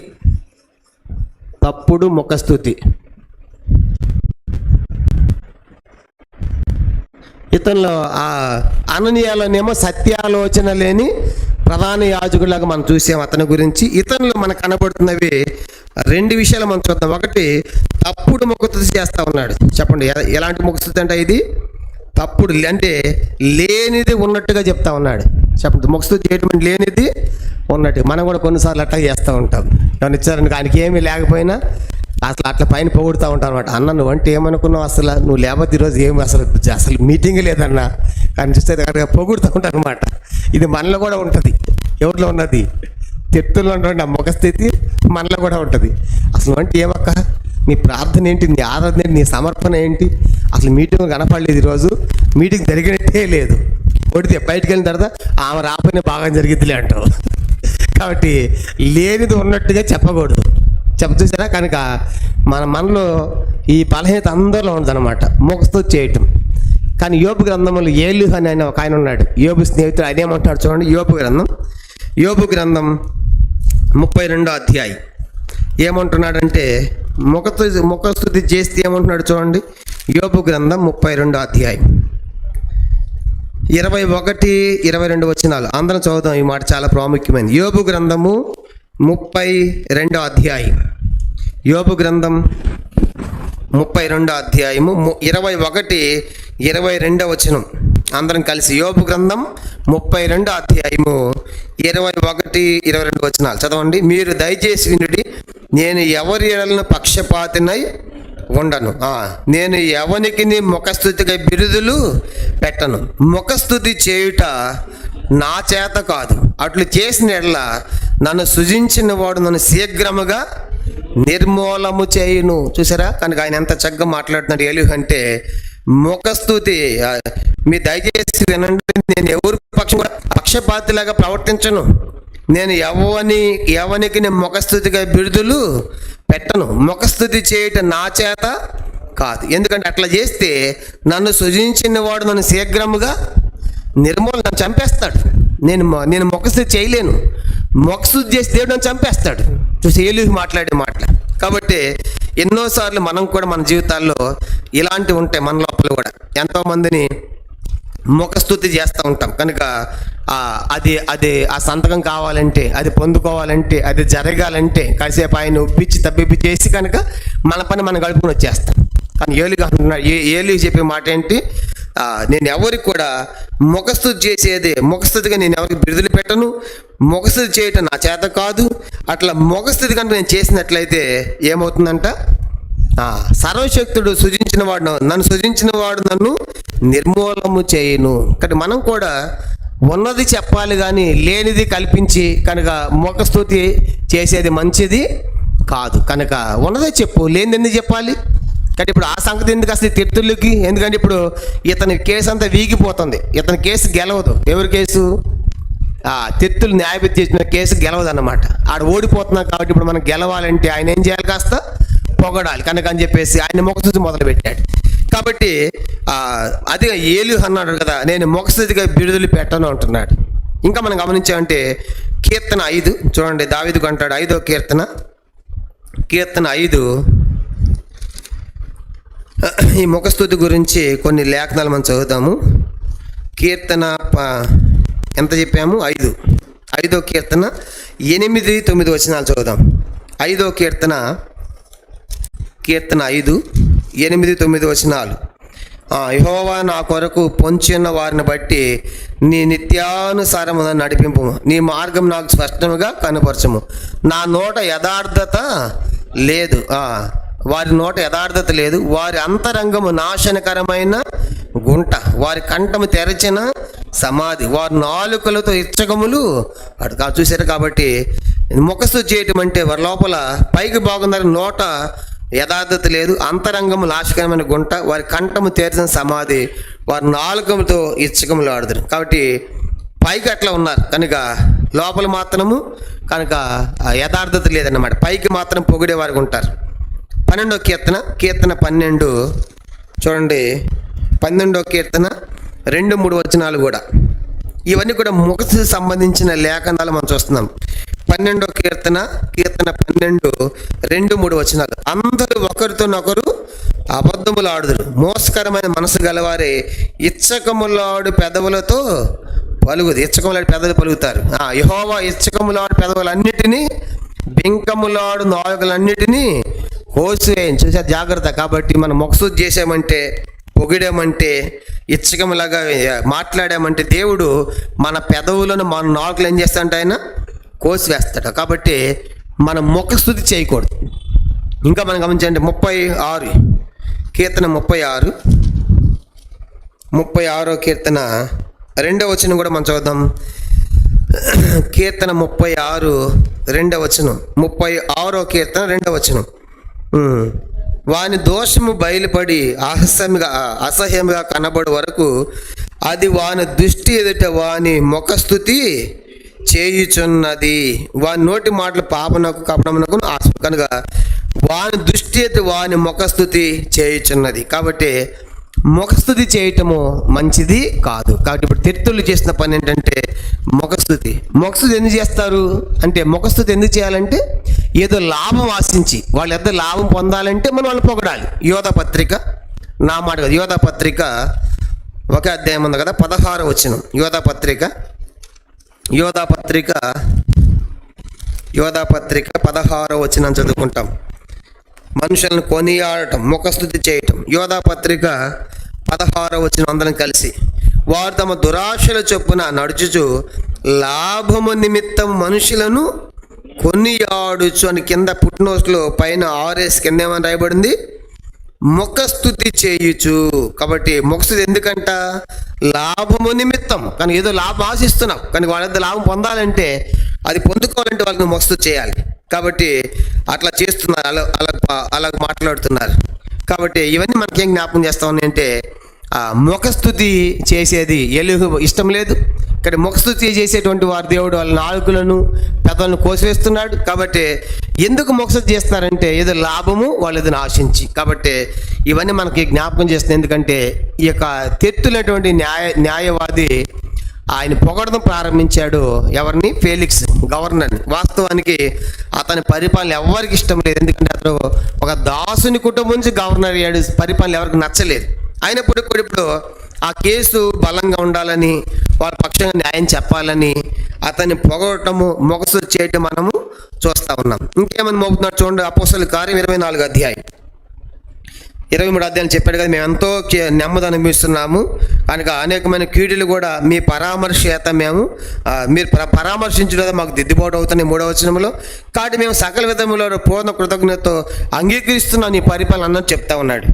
ఇంకేమంటున్నాడంటే 4-5 వచనాలు, నేను తమకు ఎక్కువ ఆయాసం కలుగు చేయకుండా మేము క్లుప్తముగా చెప్పుకొని దానిని తమరు ఎప్పటి వలె శాంతంగా వినవలనని వేడుకొనుచున్నాం. కాబట్టి అసలు చెప్పకుండా మొట్టమొదటి పొగిడాడు. మొట్టమొదటి ఏం చేసి చెప్పండి, మహాగణించిన ఫేలిక్స్ అంటే అందరూ బాగానే ఉంది, ఆయన గవర్నరే కాబట్టి అందరూ అది రెస్పెక్ట్ వర్డే, పర్వాలేదు. తర్వాత నీ ద్వారా మేము నెమ్మది అనిపిస్తాం అన్నది కూడా రాంగ్ అన్నమాట. కాబట్టి ఎవరికి ఇష్టం లేదు, మీ అన్ని కీడులే ఉన్నాయి కానీ నెమ్మది ఏమి లేదు, అవన్నీ అబద్ధం చెప్పాడు. ఇప్పుడు 4-5 వచ్చాయి అని చెప్పి మేము చెప్పేది మీరు శాంతంగా వినాలి, మేము చెప్పేది ఎప్పటిలాగా మీరు శాంతంగా వినాలని వేడుకొనుచున్నామని ఇప్పుడు పౌలు గారి మీద మొదలు పెడుతున్నాడు నేరారోపణ. ఏమని? 5వ వచనం 24వ అధ్యాయము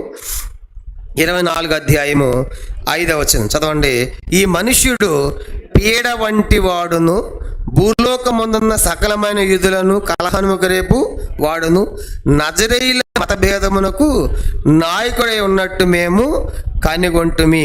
మరి ఇతడు దేవాలయమును అపవిత్రము చేయుటకు యత్నపడను గనుక మేము అతన్ని పట్టుకొంటిమి. తమరు విమర్శించిన ఎడల మేము ఇతని మీద మోపుచున్న నేరములన్నీ తమకే తెలియవచ్చునని చెప్పాను. యూదులందుకు సమ్మతించి ఈ మాటలు నిజమే అని చెప్పేరి. ఇదనమాట అతను మోపినటువంటి నేరాలు మనం చూసామంటే, ఒకటి యూదులను కలహమునకు రేపాడంట. చెప్పండి, యూదులను కలహమునకు రేపు. ఎప్పుడైనా పౌలు గారు కలహం పెట్టాడు ఎవరికన్నా? పౌలు గారు ఎప్పుడు కలహం పెట్టలే ఆయన, కానీ అన్ని అబద్ధాలే కనుక కలహానికి రేపేవాడు కాదు. తర్వాత ఇంకేమన్నారు, ఇతడు కలహం తర్వాత నజరేయుల ఇతడు పీడ వంటి వాడంట. పౌలు గారు ఎలాంటి వాడంట? పీడ వంటి వాడు. పౌలు గారు ఏ పీడ లేదు పాపం, పీడ వంటి వాడని పేరు పెట్టాడు. తర్వాత ఇతడు యూదులను కలహానికి రేపాడని చెప్పారు. తర్వాత దేవాలయమును అపవిత్రపరిచాడు. కనుక మనం గమనించామంటే ఇవన్నీ కూడా తప్పుడు ఆరోపణలు పౌలు గారి మీద చేస్తూ ఉన్నారు. చెప్పండి, ఇవన్నీ కూడా తప్పుడు ఆరోపణలు. ఒకటి, ఇతడు పీడ వంటి వాడు. పౌలు గారి గురించి ఏమంటారు వాళ్ళు? ఒకటి, పీడ వంటి వాడు. రెండవది, యూదులను కలహమునకు రేపుతూ ఉన్నాడు, గొర్రెలు పెడతా ఉన్నాడు. మూడవది, నజరేయుల మతభేదముకు నాయకుడు. ఇక్కడ గుర్తుపెట్టుకోవాలి, నజరేయుల మతభేదం అంటే ఏంటి? నజరేయుల మతభేదం అంటే ఏంటి? నజరేయుడైన యేసును ప్రకటిస్తున్నాడు కాబట్టి నజరేయుడైన యేసు అనేది ఒక మతం అనుకుంటున్నారు. వాస్తవానికి పౌలు మన మతంలో ఉండాలి కదా, యోధ మతంలో. కానీ యోధ మతంలో లేకుండా నజరేయుల మతభేదాన్ని పెట్టాడంటే అర్థము క్రైస్తవం. నజరేయుల మతభేదం అంటే ఏంటి? క్రైస్తవానికి ఒక నాయకుడు అయ్యాడు కనుక, అంటే మన మతాన్ని డీలా చేస్తున్నాడు, దాన్ని గొప్ప చేస్తున్నాడు. ఎందుకు నజరేయుల మతభేదం అని పెట్టారంటే, యేసు పేరేంటి? నజరేయుడైన యేసు. ఎందుకంటే అలాగ ఎందుకు పిలవాలంటే, యేసులు చాలా మంది ఉన్నారు బైబిల్లో. యేసు అనే పేరు కలిగిన వాళ్ళు చాలా మంది ఉన్నారు. ఈ యేసు ఎవరు? నజరేయుని యేసు. అందుకే ఈ నజరేయుని యేసు అనేటువంటి మతభేదానికి నాయకుడు అంటే అది క్రైస్తవ్యం. కనుక యోధ మతాన్ని బలహీనపరిచి క్రైస్తవ్యాన్ని గొప్పగా చేస్తున్నాడు. కాబట్టి పౌలు ఒకటి, పీడ వంటి వాడు. రెండవది, యూదుల కలహానికి రేపేవాడు. మూడవదిగా యూద మతభేదమునకు నాయకుడు. నాలుగవది, దేవాలయం తీశాడు, అపవిత్రపరిచాడు. కనుక ఈ 4 నేరాలు కూడా మోపుతున్నారు. ముఖ్యమైనటువంటి నేరారోపణలు మనకు కనబడతా ఉన్నాయి. ఇవి మనకి కనబడటానికి చిన్నగా ఉన్నాయి కానీ చాలా పెద్ద సెక్షన్స్ ఫైల్ చేయాలి ఈ కేసులకి. కనుక చూడటానికి ఏదో సింపుల్గా చదువుకున్నాం కానీ ఇప్పుడు ఇది రోమా ప్రభుత్వం మరియు కైసర వ్యతిరేకం చెప్తున్నాడు ఇండైరెక్ట్గా. ఈ రోమిలు కూడా ఎట్లాంటి వాళ్ళు అంటే, ధర్మశాస్త్రం సంబంధించినవి అయితే మాత్రం వీళ్ళు దూరరు, మీరు చూసుకోండి అన్నారు. ఎక్కడ ఎంటర్ అవుతారంటే, ఈ రోమ గవర్నమెంట్ తమ చట్టాలకి వ్యతిరేకంగా ఎప్పుడైతే మాట్లాడతారో కనుక తమకి వ్యతిరేకమైన తిరుగుబాటు ఎక్కడ ప్రారంభమవుతుందో అక్కడ వాళ్ళ మీద చర్యలు తీసుకుంటారు. ఇప్పుడు వాళ్ళు చెప్తున్న మాట ఏంటంటే, అంతకుముందు కూడా మనం చదువుకున్నాం, ఇతడు మా కైసరు రాజు కాకుండా ఇతడు వేరొక రాజు ఉన్నాడని చెప్పాడు. ఎవరా రాజు? యేసు అన్నాడు కదా పిలాతు ముందు కూడా, నువ్వు రాజు అంటే యేసు అన్నాడు, నువ్వు అన్నట్టు నేను రాజునే. నువ్వు రాజు కాదంట కైసర్ రాజా, కానీ వేరొక రాజు ఉన్నాడంట అని అనగానే ఇప్పుడు అదేమవుతుంది? రోమా గవర్నమెంట్కి వ్యతిరేకమైనటువంటి అది చేస్తా ఉన్నాడు అనే పెద్ద నేరారోపణ. దాన్ని ఏమంటారంటే, ఒకటి అది రాజద్రోహం అవుతుంది. చెప్పండి, ఏమవుతుంది? రాజద్రోహం. కాబట్టి ఇప్పుడు అంటే ఆ రాజద్రోహం కేసు ఫైల్ చేస్తారు పౌలు గారి మీద, అది అన్నమాట. కనుక యూదులను కలహానికి రేపుతున్నాడు అని అనేటువంటి అర్థం ఏంటంటే, అది ఎక్కడ తీసుకెళ్తుందంటే రోమా ప్రభుత్వం మరియు కైసర్ యొక్క వ్యతిరేక అనేటువంటి సంగతి తెలియజేస్తూ ఉన్నాడు. కానీ వీటిలో ఈ తప్పుడు ముఖస్థుతి చేస్తున్నాడు ఒకటి. రెండవది, ఇతనిలో తప్పుడు ముఖస్థుతి మాత్రమే కాకుండా తప్పుడు ఆరోపణలు. చెప్పండి ఏంటంటే, రెండో సంగతి తప్పుడు ఆరోపణలు. ఈ తెత్తుల న్యాయవాదులు ఒకటి తప్పుడు ముఖస్థుతి చేశాడు కనుక ఇలాంటి లేనిది కల్పించి చెప్తున్నాడు. రెండవది తప్పుడు ఆరోపణలు. ఈ ఆరోపణలు ప్రధానంగా మనకి 3 కనబడుతున్నాయి. ఈ తప్పుడు ఆరోపణలు ప్రధానంగా 3. ఒకటి ఏంటంటే రాజద్రోహము. చెప్పండి, ఒకటి మొదటిది ఏంటి? రాజద్రోహము. రెండవ సంగతి ఏంటంటే, వీటిలోనే రెండో సంగతి కూడా మనం చదివామంటే, యూదుల మతాన్ని భ్రష్టు పట్టించి క్రైస్తవుల మతాన్ని గొప్ప చేస్తా ఉన్నాడు. అంటే మత విద్రోహము. రెండో కేసు ఏంటి చెప్పండి? మత విద్రోహము.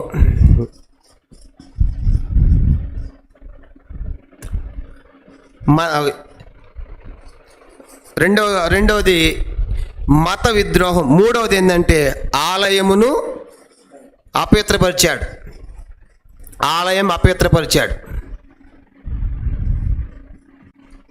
కాబట్టి ఇప్పుడు పౌలు గారి మీద తెచ్చినటువంటి ఆరోపణలు ఈ 3 తప్పే. వీళ్ళు చెప్పినటువంటి ఆరోపణలు 3 తప్పే.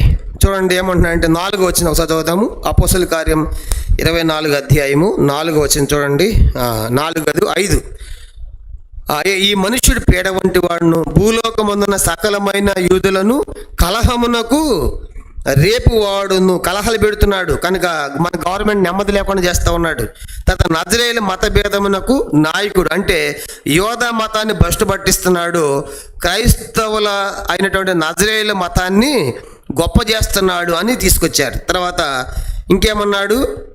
అంటే ఇతడు దేవాలయం 6వ వచనం అపవిత్రము చేయటకు యత్నపడిన కనుక మేము అతన్ని పట్టుకుంటేమి అంటున్నాడు. అంటే దేవాలయాన్ని ఇతడు అపవిత్రపరుస్తూ ఉన్నాడు అనే సంగతి కూడా జ్ఞాపకం చేస్తూ ఉన్నారు.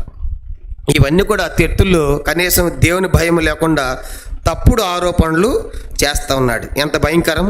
కాబట్టి ఇప్పుడు పౌలు గారి మీద ఈ 3 కూడా తీసుకొచ్చారు. కాబట్టి ఎందుకంటే ఇతడు కైసరు రాజా, నువ్వు రాజు కదా, కానీ వేరొక రాజు ఉన్నాడని ప్రకటిస్తూ ఉన్నాడు. యేసు రాజు అంట వాళ్ళకి, కానీ నువ్వు రాజు కాదంట అనేటి ఎట్లా ఉంటుంది? నేను తప్ప రాజు ఎవడెక్కడ? ఏ హేరోదు అన్నాడు కదా. హేరోదు దగ్గరికి వెళ్ళి ఏమన్నారు వాళ్ళు? రాజా, యూదుల రాజుగా పుట్టినవాడు ఎక్కడ? అప్పుడు హేరోదుకి ఏమొచ్చింది లోపల? కలవరం. నేను తప్ప రాజు, నేను కదా రాజుని, లేదు ఇంకో రాజు పుట్టాడంట. అటైతే 2 సంవత్సరాల పిల్లలందరూ ఏం చేయండి?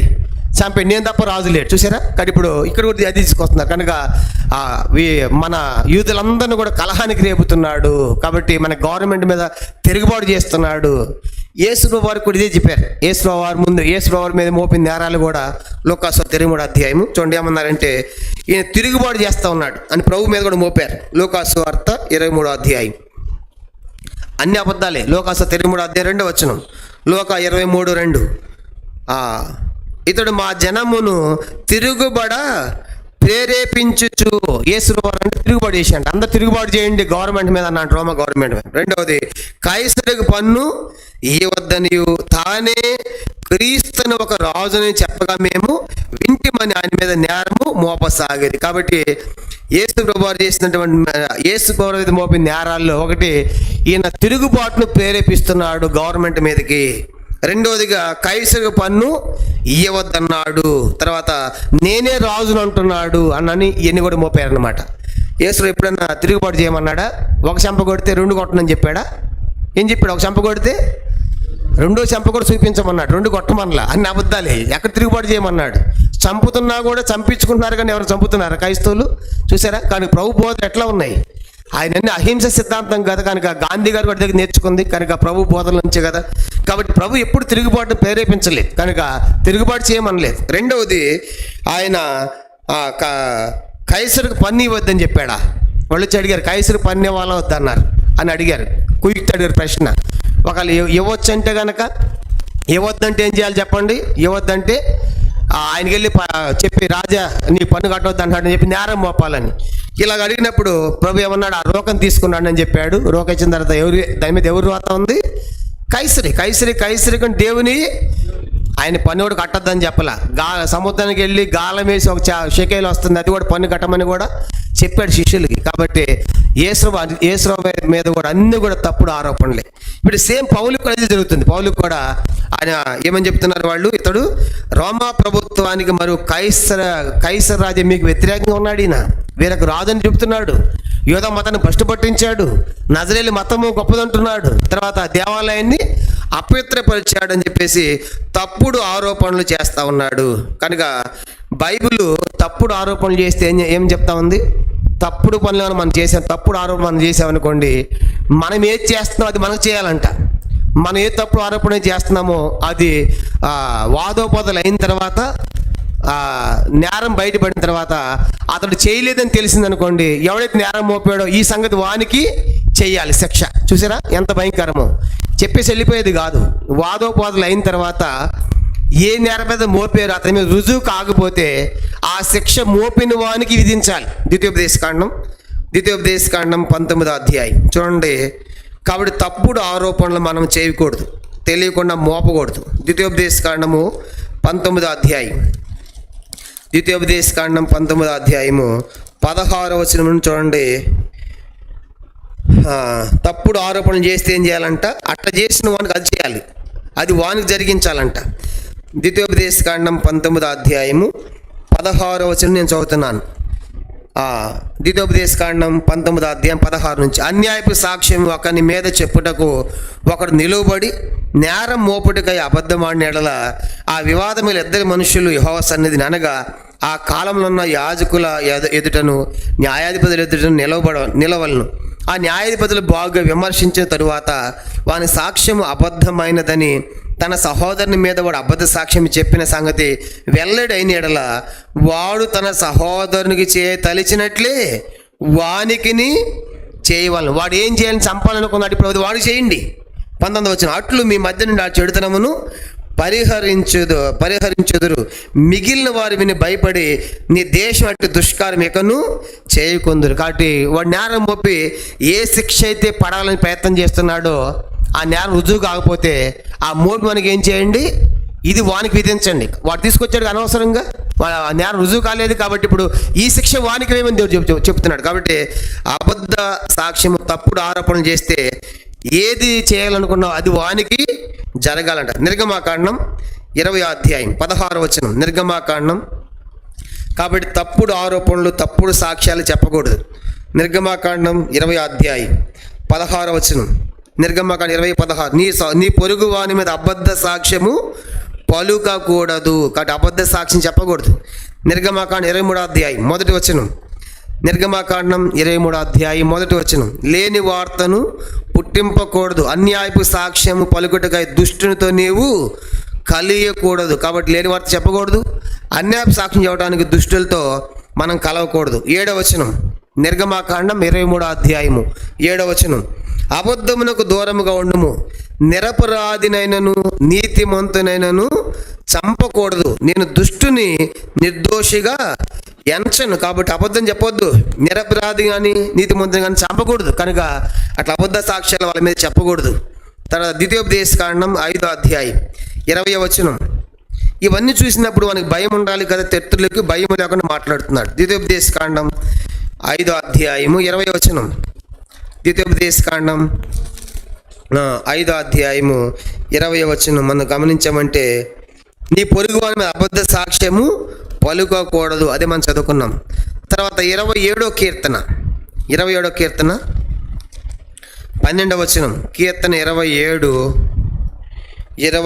కీర్తన 12వ వచనం, అబద్ధ సాక్షులను కోరతను వెళ్ళగక్కు వారును నా మీద లేచిన్నారు, నా విరోధులు ఇచ్చక నన్ను అప్పగింపకము. కాబట్టి అబద్ధ సాక్షులు కోరతను వెళ్ళగక్కి వారు ఉన్నారు కనుక ఆ గుంపులో మనం ఉండకూడదని భక్తుడు చెప్తా ఉన్నాడు. 35వ కీర్తన 11వ వచనం, కీర్తన 35:11, కూట సాక్షులు లేచుచున్నారు, నేను ఎరుగున సంగతులను గురించి నన్ను అడుగుచున్నారు. కనుక కూట సాక్షులు, అబద్ధ సాక్షులు లేస్తున్నారు.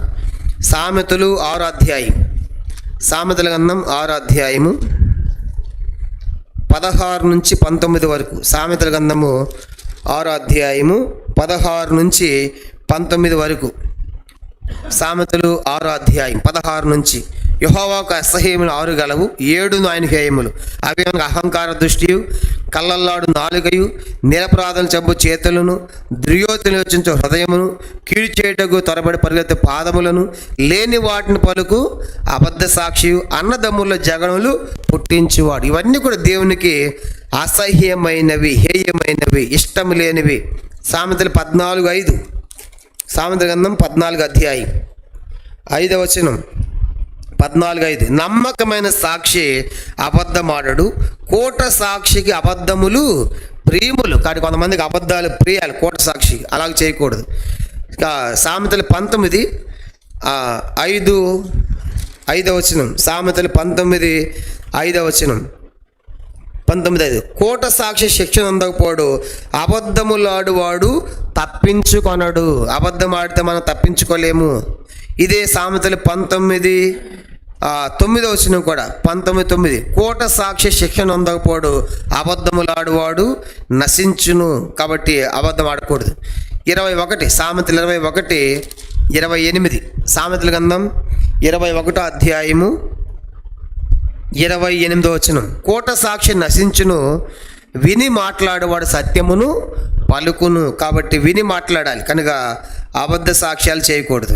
కాబట్టి ఇలా మనం చూసినప్పుడు యేసు ప్రభువారి మీద కూడా ఇలాంటివి మోపారు. మార్కు సువార్త 14వ అధ్యాయం, మీ తర్వాత చదవండి, 14వ అధ్యాయము 55 నుంచి 59 దాకా సేమ్ ఇలాంటి అబద్ధ సాక్ష్యాలు యేసు ప్రభువారి మీద కూడా వాళ్ళు మోపారు. మనకు కనపడుతుంది మార్కు సువార్త 14వ అధ్యాయం 55 నుంచి 59 వచనాల్లో అబద్ధ సాక్ష్యాలు కనుక చెప్పారు కానీ ఒకదానికో సరిపడలేదనే మాట మనం చూస్తాం. సేమ్ స్టెఫను గారి మీద కూడా ఎలాగ మోపారు. అపోస్తల కార్యములు 6వ అధ్యాయం 11 నుంచి 13 వచనాలు, అపోస్తల కార్యములు 6వ అధ్యాయము, అపోస్తల కార్యములు 6వ అధ్యాయం 11 నుంచి అప్పుడు వారు వీడు మోషే మీదను దేవుని మీదను దూషణ వాక్యం పనులుగా మేము వింటామని చెప్పుటకు మనుషులను కుదుర్చుకొని ప్రజలను పెద్దలను శాస్త్రులను రేపి అతని మీదకి వచ్చి అతను పట్టుకొని మహాసభ ఎదుటికి తీసుకొని పోయి అబద్ధ సాక్షులను నిలువబెట్టిరి. చూసారా? కాబట్టి యేసు టైంలో అబద్ధ సాక్షులే, స్టెఫను టైంలో అబద్ధ సాక్షులే. నెక్స్ట్ ఇప్పుడు పౌలు గారికి కూడా చెప్పండి ఏం చేస్తున్నారు, వాళ్ళు కూడా అబద్ధ సాక్షులే, వాళ్ళు మాట్లాడుతున్నారు. కాబట్టి మనకేం అర్థమవుతుందంటే ఈ తెత్తులు అనేటువంటి వాడు భయము లేకుండా, దేవుని భయము లేకుండా వాడి నేరారోపణలు తీసుకొచ్చాడు. కాబట్టి మొదటిది ఇతడు రాజద్రోహం. కనుక రాజా ఈ పౌలు పీడ లాంటి వాడు, ఇతడు కైసరికి వ్యతిరేకంగా, రోమా గవర్నమెంట్ వ్యతిరేకంగా కలవరం పెడుతున్నాడు కాబట్టి రాజద్రోహం కేసు. తర్వాత యోధ మతాన్ని భ్రష్టు పట్టిస్తున్నాడు, నజరేలు మతం గొప్పదిగా నాయకుడు అయ్యాడు కాబట్టి మన యోధ మతాన్ని భ్రష్టు పట్టిస్తున్నాడు అని చెప్పేసి రెండవది. మూడవది, మేము ఎంతో పరిశుద్ధంగా ఉంచేటువంటి దేవాలయాన్ని అపవిత్రం చేశాడు అనేది మూడవది వాళ్ళు మోపినటువంటి నేరం. కాబట్టి ఇప్పుడు పౌలు గారి మీద ప్రధానంగా 3 నేరాలు మోపారు. మొదట అననీయాలు ఏం చూసాము? అననీయాలు ఒక మంచి ప్రధాన యాజకుడుగా ఆ పండుగల గురించి అంటే అవగాహన కలిగి ఆలోచించాల్సిన దాని బదులుగా సత్యాలోచన లేని ప్రధాన యాజకుడిగా ఉండి పౌలు గారిని రోమా చట్టానికి అప్పగించి చంపాలని ప్రయత్నంలో ఆయన వచ్చాడు. నెక్స్ట్ న్యాయవాది తప్పుడు ముఖశుద్ధి చేశాడు కాబట్టి లేనిది ఉన్నట్టుగా ఆయన పరిపాలన ఇష్టం లేకపోయినా, ఆయన అంటే ప్రజలు సంతోషంగా లేకపోయినా తప్పుడు ముఖశుద్ధి చేస్తూ ఉన్నాడు. తర్వాత రెండో తప్పుడు ఆరోపణలు చేస్తూ ఉన్నాడు. ఈ తప్పుడు ఆరోపణలు 3 ఆరోపణలు మనం చూసాం. మొదటిది ఏంటి? రాజద్రోహము, కనుక కైసరికే వ్యతిరేకంగా ఉన్నాడు. రెండోది మత విద్రోహము. మూడవది ఆలయమును భ్రష్టు పట్టించాడు. కాబట్టి ఇతడు నెక్స్ట్ యోధా మత పెద్దలు వీళ్ళు ఏం చేశారు? వీళ్ళు కూడా చేసిన పని మూడో గుంపులు మనం చూస్తాము. వీళ్ళు కూడా ఏం చేస్తున్నారంటే చూడండి, వీళ్ళు అపోస్తలుల కార్యం 24వ అధ్యాయం. అపోస్తలుల కార్యం 24వ అధ్యాయము చూడండి. న్యాయము ధర్మము లేని పెద్దలకు వీళ్ళు కనబడతారు. అపోస్తలుల కార్యములు 24వ అధ్యాయం మనం గమనించమంటే 6 నుంచి 9 వచనాలు. అపోస్తలుల కార్యములు 24వ అధ్యాయం 6 నుంచి 9 వచనాలు మనం చదువుతాము. 6 నుంచి, ఇతడు దేవాలయం అపవిత్రము చేయుటకు యత్నపడిన కనుక మేము అతని పట్టుకొంటిమి అని కింద ఒకటేసి పుట్టినట్లు మా ధర్మశాస్త్రం చొప్పున తీర్పు తీర్చమని ఉంటిమి. కానీ సహస్రాధిపతి లూసియా వచ్చి చాలా బలాత్కారముతో మా చేతుల్లోండి అతను తీసుకొని పోయి ఇతని మీద నేరం మోపు వారిని తమ యొద్దకు రావాలని ఆజ్ఞాపించాను అని మాట్లాడుతున్నారు. అంత పెద్దదే సంగతి అన్నమాట. కాబట్టి మేము అక్కడే పట్టుకోవాలనుకున్నాము, కానీ లూసియా మా చేతులను తప్పించుకొని తీసుకొచ్చాడు ఈ పౌలు గారిని. కాబట్టి ఇక్కడ రమ్మని తీసుకొచ్చాడు, మా అక్కడ దొరికితే అక్కడే చంపేసేవాళ్ళు అన్నట్టుగా వాళ్ళు మాట్లాడుతున్నారు. పట్టుకున్నాం. 8వ వచనం, తమను విమర్శించిన ఎడల మేము ఇతని మీద మోపుచున్న నేరములన్నీ తమకే తెలియవచ్చునని చెప్పాను. ఇప్పుడు 9వ వచనం అందరూ చదవండి. 9వ వచనం అందరం కలిసి. యూదులందుకు సమ్మతించి ఈ మాటలు నిజమే అని ఇదన్నమాట వచ్చిన పెద్దలు చెప్పిన సంగతి ఏంటంటే, తప్పులు ఖండించాల్సినటువంటి పెద్దలుగా ఏం చేస్తున్నారు చెప్పండి, వాళ్ళు నిజమే అని చెప్తున్నారు పెద్దలు. అంటే న్యాయము ధర్మము లేని పెద్దలు కనబడుతున్నారు. ఆ యూదులు వాళ్ళు ఉన్నారు కనుక 3వ గుంపులు. కాబట్టి న్యాయము ధర్మము లేని పెద్దలుగా ఉన్నారు కనుక పెద్దలు బాగుంటే సంఘము బాగుంటుంది కనుక. చూసారా? కాబట్టి నాయకుడు బాగుండాలి కనుక ఈ పెద్దలు ఎట్లాంటి వాళ్ళు అంటే న్యాయము ధర్మము లేని పెద్దలు. ఇప్పుడు చెప్పేవన్నీ కూడా అబద్ధాలైనప్పుడు వాళ్ళు ఏం చేస్తున్నారు, వాటికి సపోర్ట్ చేస్తున్నారు కనుక నిజమే అని చెప్తున్నారు. కనుక నిజమే ఇవి చెప్పినన్ని కూడా యూదులు అందుకు సమ్మతించారు. ఈ మాటలు చెప్పినవన్నీ నిజమే అంటే న్యాయము ధర్మము లేని పెద్దలుగా మనకు కనబడతారు. కాబట్టి తప్పును ఖండించాలి, దిద్దాలి, కానీ సపోర్ట్ చేయకూడదు. కనుక తప్పును దిద్దే పెద్దలుగా లేరు, తప్పును సమర్థించే పెద్దలుగా మనకు కనబడుతున్నారు. కాబట్టి ఈ దినాల్లో కూడా సంఘాలు ఎందుకు పాడైపోతున్నాయంటే కారణము పరిపాలించే నాయకులు సరిగా లేరు కనుక, పాలకులు సరిగా లేరు కనుక. పాలకులు సరిగా ఉంటే సంఘాలు బాగానే ఉంటాయి. నేను ఎన్నోసార్లు చెప్తాను, సంఘములో అందరూ గొర్రెలాగా ఉంటారు, నాయకులైన వారు నక్కలుగా ఉంటారు. కాబట్టి అందుకే ఎందుకు సమస్యలు కారణాలంటే ఆ పెద్దలు సరిగా ఉండాలి. అందుకే పౌలు రాసి అంటాడు కదా, బాగుగా చేయి పెద్దలను సన్మానించాలంట, ప్రయాసపడి సన్మానించాలి. తిమోతి పత్రికలో పౌలు చెప్తాడు, బాగుగా పాలన చేయి పెద్దలకు ప్రయాసపడే వారిని వాక్యమందు సన్మానించండి. 1 తిమోతి పత్రిక 5వ అధ్యాయం 17వ వచనం. 1 తిమోతి పత్రిక 5వ అధ్యాయం 17వ వచనం.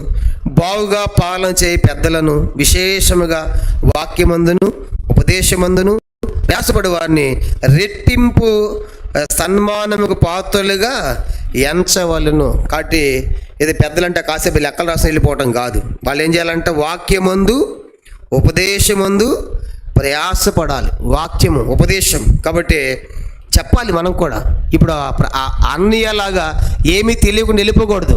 కనుక ఇంత చెప్పే కదా, అనేక మంది సేవకులు బయలుదేరుతున్నారంటే ఇప్పుడు నేను సేవకుడిని కాదులే, నేను బోధకుడిని కాదులే, నేనేం చెప్పలే, నాకు అవసరం లేదు అనుకోకూడదు. రక్షించబడి మనం అంతా కూడా ఒక బోధకునిలాగా శిష్యులాగా తయారు కావాలి. కారణం ఏంటంటే ప్రభు ఆజ్ఞాపించాడుగా సర్వలోకానికి వెళ్ళి సర్వసృష్టి సువార్త చెప్పాలి. కాబట్టి ఇంత చెప్పారు కాబట్టి సిద్ధపాటు లేకుండా వాక్యం చెప్పకూడదు అన్నాడు. కాబట్టి అన్న నేను సువార్త చెప్పను, నేను వాక్యం చెప్పను, నాకు ఆ బాధ్యత వద్దు, రక్షించబడ్డాను, మందానికి వస్తాను, బల్ల తీసుకుంటూ వెళ్ళిపోతా అంటే అది కరెక్ట్ కాదు. ప్రభు ఏమంటాడు, నేను పెట్టింది అందుకేనా, కనుక నిన్ను సంఘంలో చేర్చింది అందుకేనా. కాబట్టి ఆయన రొట్టె తిని ఆయన రసం తాగినటువంటి నువ్వు ఆయన మనల్ని ప్రచురించాలిగా. కనుక ఆయన ప్రభు లెక్క అడుగుతాడు. కాబట్టి మనము వాటి అలా చేయకూడదు. కాబట్టి నేను సిద్ధపడలేనులే, నేను ప్రార్థన చేయలేనులే, నేను వాక్యం చెప్పలేను, తప్పించుకోకూడదు. ఒకళ్ళు ఎక్కడ ఉన్నటువంటి వారు తప్పించుకోవచ్చాం, దేవుడికి ఏమైనా లెక్క చెప్తాం. కనుక నీకు అప్పగించిన పని ఏంటి, నీకు ఇది సువార్త ఏంటి, నీకు పని ఏంటి అన్నప్పుడు దేవుని వద్ద మనం ఏం లెక్క చెప్తాం. కాబట్టి సంఘములో మనకిచ్చిన బాధ్యతలు మనం చేయాలి.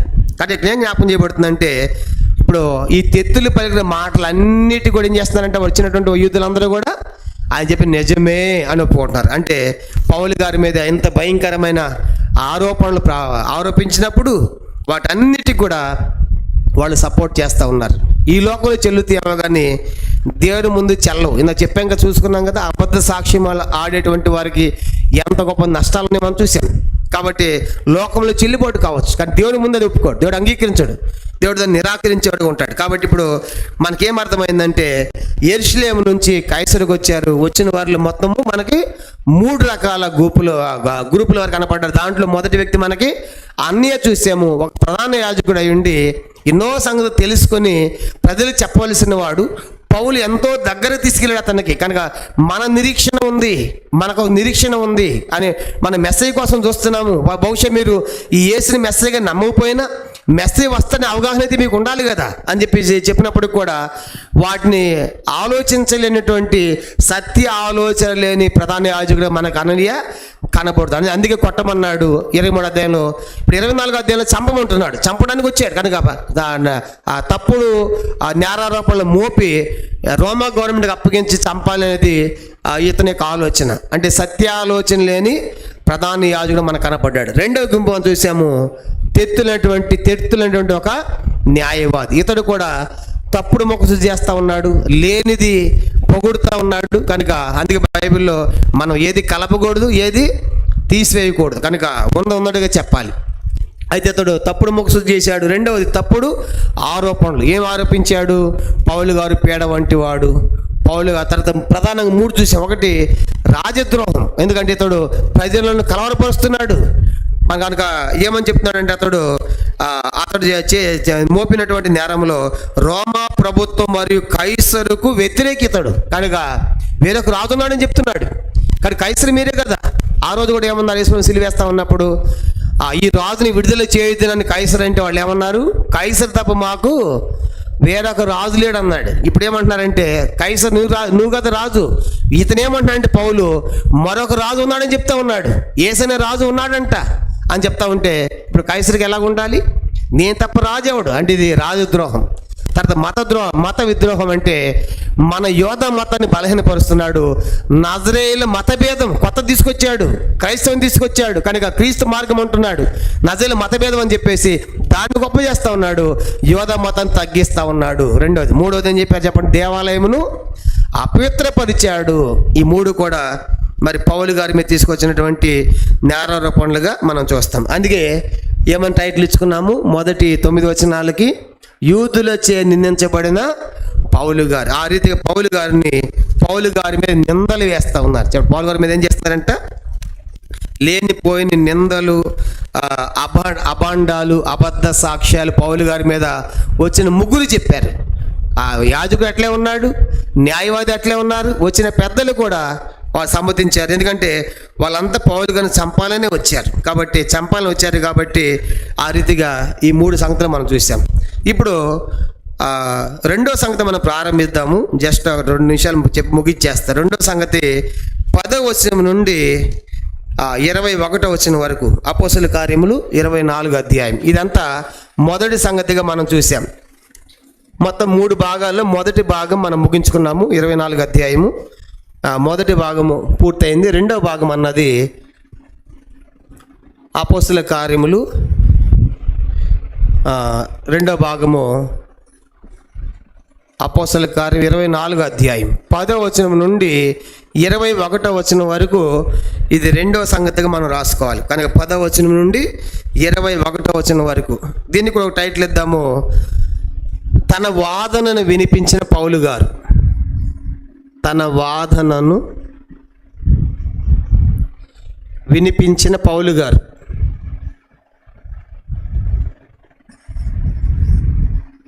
ఇప్పుడు వాళ్ళు చెప్పాలని చెప్పారు, లేని కూడా కల్పితాలని చెప్పారు. ఇప్పుడు నెక్స్ట్ ప్రత్యర్థుల బృందం చెప్పాల్సింది చెప్పారు.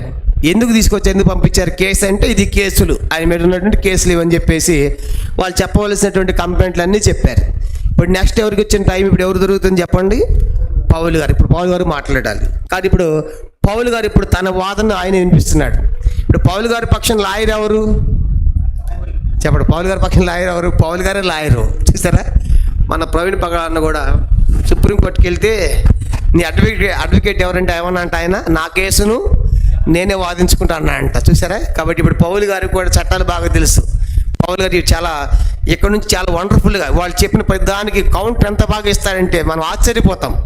పౌలు గారు ఇచ్చే కౌంటర్కి వాళ్ళకి దెమ్మ తిరిగిపోయింది, అలాంటి కౌంటర్ ఇస్తారు. కనుక ఇప్పుడు కింద వచ్చిన వాళ్ళు కాబట్టి ఎంతో చక్కగా ఆ న్యాయవాది కంటే కూడా బాగా వాదిస్తారు పౌలు గారు, తన కేసును వినిపిస్తాడు. కానీ ఇప్పుడు అందుకే తన వాదన వినిపించిన పౌలు గారు. ఈ పోర్షన్ మనం 4 భాగాలు చూద్దాము. దీంట్లో ఒకటి 24వ అధ్యాయము 10వ వచనం ఒక సంగతిగాను, 24వ అధ్యాయము 11వ వచనం నుండి మనం గమనించామంటే 13వ వచనం వరకు రెండవ సంగతి, తర్వాత 24వ అధ్యాయము 14వ వచనం నుండి మనం గమనించామంటే 16వ వచనం వరకు మూడవ సంగతి, 24వ అధ్యాయము 17 నుంచి 21.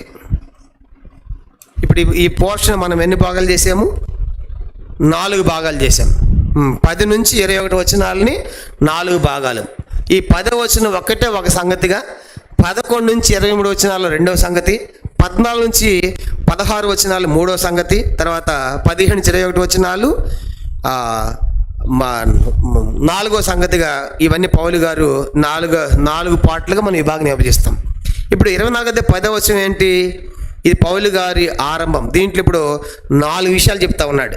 దీంట్లో ఎన్ని విషయాలు చెప్తున్నాడు చెప్పండి? ఆయన 4 విషయాలు మనకు జ్ఞాపకం చేస్తాడు. చూడండి, అపోస్తలుల 24వ అధ్యాయము 10వ వచనం. అపోస్తలుల కార్యములు 24వ అధ్యాయము 10వ వచనం, 24:10. అప్పుడు అధిపతి మాట్లాడమని పౌలునకు సైగ చేయగా అతడిట్లా నేను.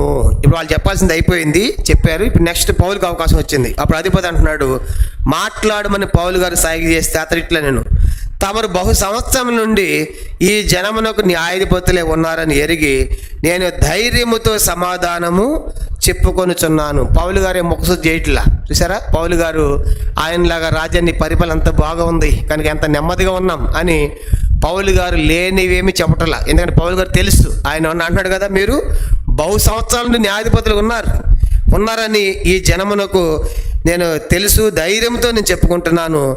యెరూషలేములో ఆరాధించటకు నేను వెళ్ళిన నాటి నుండి 12 దినములు మాత్రమే అయినదని తమరు విచారించి తెలుసుకొనవచ్చును. దేవాలయంలోనేమి, సమాజ మందిరములోనేమి, పట్టణములోనేని నేను ఎవరితో తర్కించుటైనను జనులను గుమిగూచుటైనను వారు చూడలేదు. మరియు వాడు ఇప్పుడు నా మీద మోపు నేరములను తమరికి రుజువు పరచలేరు అని చెప్పి కింద సువాత కూడా చెప్తాడు. ఈ వచనాల్లోనే మనకి 21 వచనాల్లోనే అద్భుతమైన కౌంటర్లు వేస్తాడు పౌలు గారు. మొదటిది ఏమన్నాడంటే, ఇప్పుడు 10వ వచనంలో మనం గమనించామంటే 10వ వచనం, ఇది న్యాయవాది తెత్తుల్లో ఆరంభం కదా. ఆయన ఆరంభం ఎట్లా ఉంది? ఘనత వహించిన ఫేలిక్స్ అని చెప్పేసి పొగిడాడు. కానీ పౌలు గారి ఆరంభం ఎట్లా ఉంది?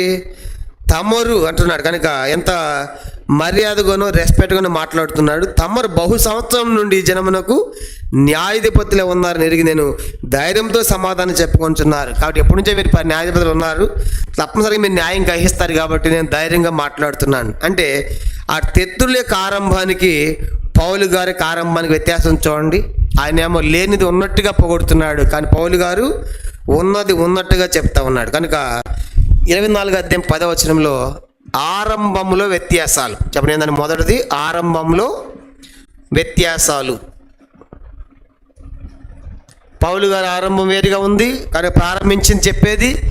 తర్వాత ఈ తెత్తుల యొక్క ఆరంభం కూడా వేరుగా ఉంది. కనుక ఆరంభంలో వ్యత్యాసాలు మనకు కనబడుతున్నాయి. అది పౌలు గారు చెప్తారు 10వ వచనంలో. కనుక మనం గమనించవలసిన మొదటి సంగతి ఆరంభంలో వ్యత్యాసాలు. దీన్ని పౌలు గారు ఒక క్రమ పద్ధతిలో ఖండిస్తూ ఉంటాడు. చెప్పండి ఎట్లా? ఆరంభంలో వ్యత్యాసాలు ఒక క్రమ పద్ధతిలో ఖండిస్తున్నాడు. క్రమ పద్ధతిలో. అందుకే ఇది పాటలు విభజించాను అనమాట. ఈ పాటలు మనం విభజించుకుంది ఎందుకంటే క్రమ పద్ధతిలో పౌలు గారు ఖండిస్తూ ఉన్నాడు. దాదాపుగా ఈయన గవర్నర్గా ఉండేప్పటికి 6 సంవత్సరాలు. చెప్పండి ఫేలిక్స్ గవర్నర్గా ఉండి ఎంతకాలం అంటే సుమారుగా 6 సంవత్సరాల నుంచి ఈయన గవర్నర్గా ఉన్నాడు. తర్వాత ఇతని భార్య యూదురాలు. చెప్పండి ఫేలిక్స్ భార్య ఎవరంటే ఆమె యూదురాలు. చూడండి అపోస్తలుల కార్యాలు 24వ అధ్యాయము 24వ వచనం. 24 చదువుదాము. అపోస్తలుల కార్యములు 24వ అధ్యాయము 24వ వచనం. కొన్ని దినముల తర్వాత ఫేలిక్స్ యూదురాలైన ద్రుసిల్ల అని తన భార్యతో కూడా వచ్చి పౌలుని పిలిపించి. కాబట్టి ఇప్పుడు ఫేలిక్స్ భార్య ఎవరంట? ఒక యూదురాలు. చెప్పండి ఎవరంట? ఆమె యూదురాలు, అంటే హేరోదు యొక్క వంశీకురాలు. కనుక ఫేలిక్స్ భార్య హేరోదు యొక్క వంశీకురాలు ద్రుసిల్ల. కాబట్టి ఈమె యూదురాలు కాబట్టి యూదుల యొక్క పద్ధతులు అంత ఎంత ఆమెకి తప్పనిసరిగా అవగాహన ఉంటాయి. కనుక యూదులో పుట్టింది కాబట్టి యూదురాలు కాబట్టి అంత ఎంత ఉంటాయి, ఆమెకు తెలిసే ఉంటుంది. కాబట్టి అందుకే పౌలు గారు ఎట్లా మాట్లాడుతున్నాడంటే ఎంతో మర్యాదగా వాడు వీడు అనకుండా తమరు అని చెప్పేసి ఎంతో మర్యాద 24వ వచనంలో పౌలు గారి యొక్క ప్రారంభం మనం చూస్తాం. కనుక పౌలు గారులు నేర్చుకోవాల్సిన మొదటి సంగతి ఏంటంటే వాళ్ళు ఎవరైనా సరే వాడు వీడు అనకుండా ఒక అధికారం ఉంది తమరు అని చెప్పేసి ఎంతో మర్యాదగా మాట్లాడుతున్నాడు.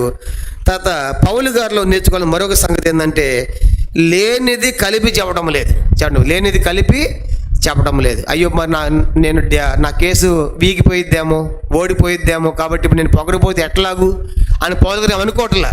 వాళ్ళు అట్లా అనుకొని చెప్పారు. కనుక అంటే మేము గెలవాలనే ఉద్దేశంతో లేనిది కలిపి చెప్పారు. కానీ పౌలు గారు చెప్తున్నటువంటి మాట మనం చూసామంటే పౌలు గారు లేనిది కలిపి ఉన్నట్టుగా ఏమీ చెప్పడం లేదు, ఉన్నది ఉన్నట్టుగానే ఆయన మాట్లాడుతున్నాడు. కనుక బహుకాలం నుంచి దాదాపుగా 6 సంవత్సరాల నుంచి ఆయన న్యాయాధిపతిగా ఉన్నాడు. వాళ్ళ భార్య ద్రుసిల్ల, ఆమె యూదురాలు.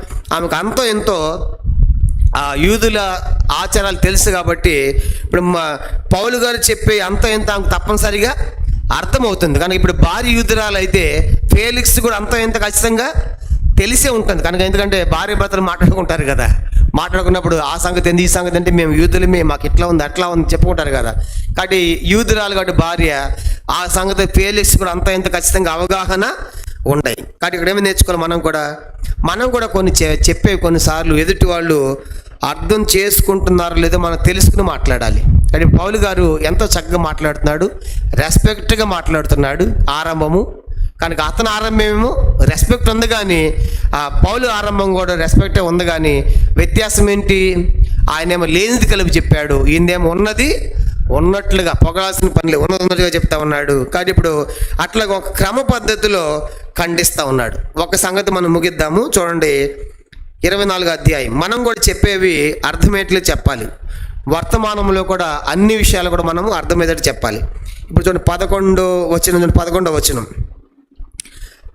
ఇప్పుడు మొట్టమొదటి మోపిన నేరం ఏంటి? వాళ్ళు పౌలు గారి మీద మోపిన మొదటి నేరం ఏంటి చెప్పండి? రాజద్రోహం. మొదటి నేరం ఏంటి?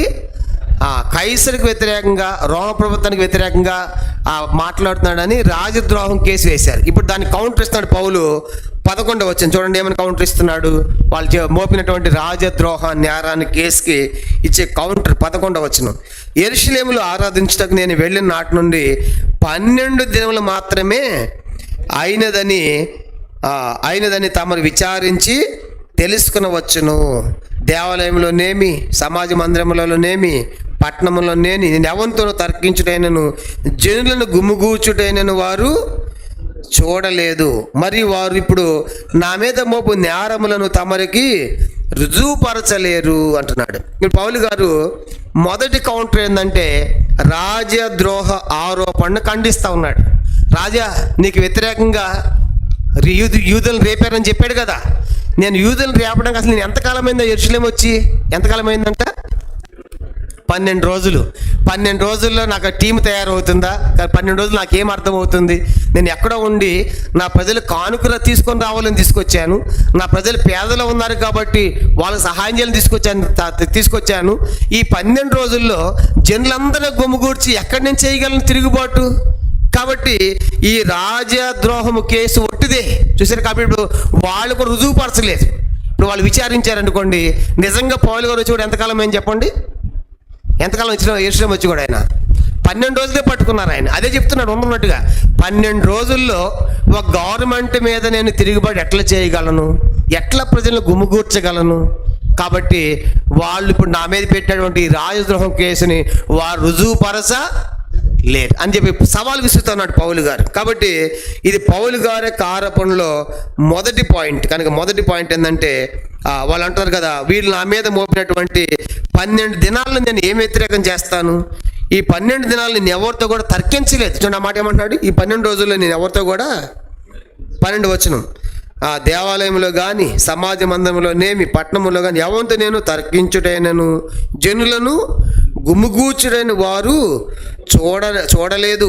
మరి వాడు ఇప్పుడు నా మీద మోపు నేరములను తమకు రుజువు పరచలేరు. చూసారు కనుక పౌలు గారి పక్షముగా పౌలే లాయర్గా మాట్లాడుతున్నాడు. రాజా, వాళ్ళు చెప్పినట్టు నిజంగా నేను వచ్చి ఏదో చాలా కాలం అయి ఉంటే ప్రజలందరూ ఒక వర్గంలో టీంలాగా తయారు చేసి నీకు వ్యతిరేకంగా మాట్లాడే ఉండొచ్చు. నేను వచ్చింది 12 రోజులు. ఈ 12 రోజులు యెరూషలేములో కానీ, దేవాలయం కానీ ఎవరితో నేను మాట్లాడలేదు, ఎక్కడ జనులు గుంపు కూర్చోలేదు. కాబట్టి ఈ కేసు అంతా ఒట్టిదే. కాబట్టి ఆయన రాజద్రోహాన్ని ఖండిస్తూ ఉన్నాడు. ఇప్పుడు పౌలు గారు అటు ఎందుకు ఖండించాలి? ఈ కేసు ఖండించకపోతే ఇప్పుడు పౌలు గారు ప్రాణానికే ప్రాణాపాయం.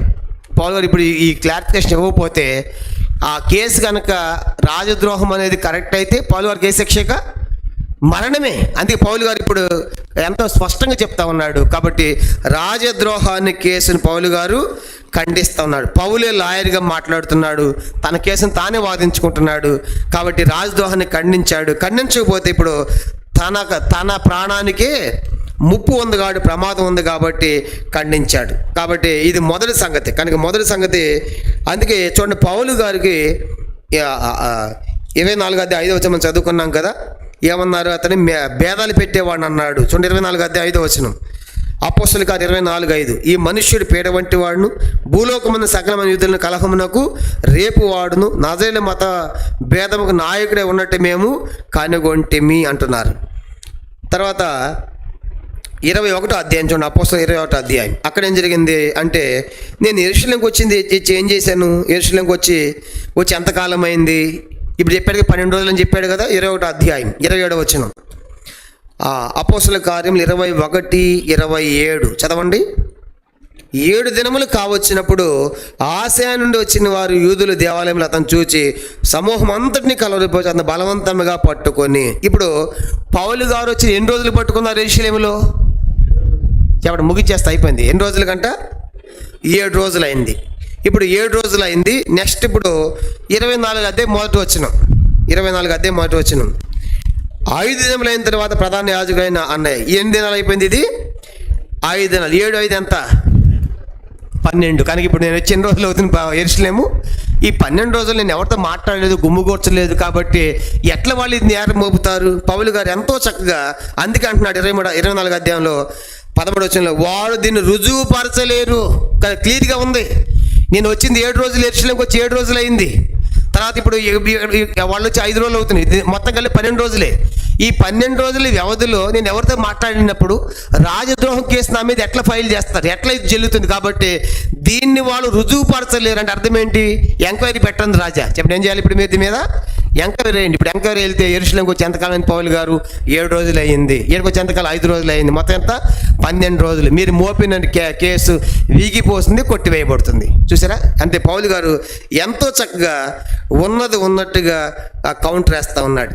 కాబట్టి లాండర్ ప్రాబ్లం రాకుండా, కాబట్టి నేను కైసరికి వ్యతిరేకము నేను కాను అనే విషయం పౌలు గారు తెలియజేస్తా ఉన్నారు. కాబట్టి ఎంతో ఇది ఆపేస్తా ఉన్నాము. కాబట్టి మొదటి సంగతి, పౌలు గారు ఈ 11 నుంచి 13 వచనాలు మనం చదివాము. ఈ 11 నుంచి 13 వచనాలు 2 సంగతులు మనం చూసాం. మొదటిది, పౌలు గారికి ఆరంభం ఎట్లా ఉందో మనం చూసాము, తెతుల యొక్క ఆరంభం ఎట్లా ఉందో మనం చూసాము. రెండవది, పౌలు గారి మీద వేసిన కేసు ఏంటని చెప్పండి, రాజద్రోహము కేసు. దాన్ని ఖండించాడు. కనుక ఎంతో చక్కగా, నేను వచ్చి 7 రోజులు అవుతుంది, ఇప్పుడు 5 రోజులు 12 రోజులు అవుతుంది. కాబట్టి ఈ 12 రోజుల్లో నేను ఎవరిని గుమ్మిగూర్చలేదు, ఎవరితో మాట్లాడలేదు. కాబట్టి ఇప్పుడు 24 అధ్యాయం 13వ వచనం, అందరూ చదవండి. 13వ వచనం చదువుకుని ముగించుకుంటాం. 24 అధ్యాయం 13వ వచనం. మరి వారు ఇప్పుడు నా మీద మోపు నేరములను తమరికి రుజువు, మీరు ఎంక్వైరీ ఏంటి రాజా, ఎంక్వైరీ తెలుసుకోండి అంటే ఇప్పుడు ఏం రుజువు పరచలేదు. ఎందుకంటే అదే జరిగింది కదా. 21 అధ్యాయం 17వ వచనంలో వచ్చి ఎన్ని రోజులు అయింది అక్కడ, 27 రోజులు అయింది. ఇప్పుడు 5 రోజులు 12 రోజులే. కాబట్టి ఎంక్వైరీ చేయండి అని పౌలు గారు ఎంతో చక్కగా తన కేసును తానే వాదించుకొని రాజద్రోహాన్ని కేసు ఖండించాడు. వచ్చే వారము మత ద్రోహాన్ని, మత విద్రోహాన్ని ఎట్ట ఖండించాడో వచ్చే వారం దీన్ని కంటిన్యూషన్ మనం చూద్దాం. కాబట్టి ఇంతటితో మనము 24 అధ్యాయము 13వ వచనం వరకు మనం ముగించాం. ఎన్నో వచనం వరకు? 24 అధ్యాయము 13వ వచనం వరకు మనం ముగించుకున్నాము. వచ్చే వారం 14వ వచనం మనం ప్రారంభిస్తాం. కాబట్టి ఇంతటితో జ్ఞాపకం పెట్టుకుంటాము. కాబట్టి దీన్ని మొత్తం మనం 3 భాగాలు చేసుకుని 4 భాగాలు. 24 అధ్యాయం 10వ వచనం ఏంటి, పౌలు గారు ఆరంభం ఎట్లా, తెత్తు లేక ఆరంభం ఎట్లా ఉందో, పౌలు గారు ఆరంభం ఎట్లా ఉందో మనం చూసాము.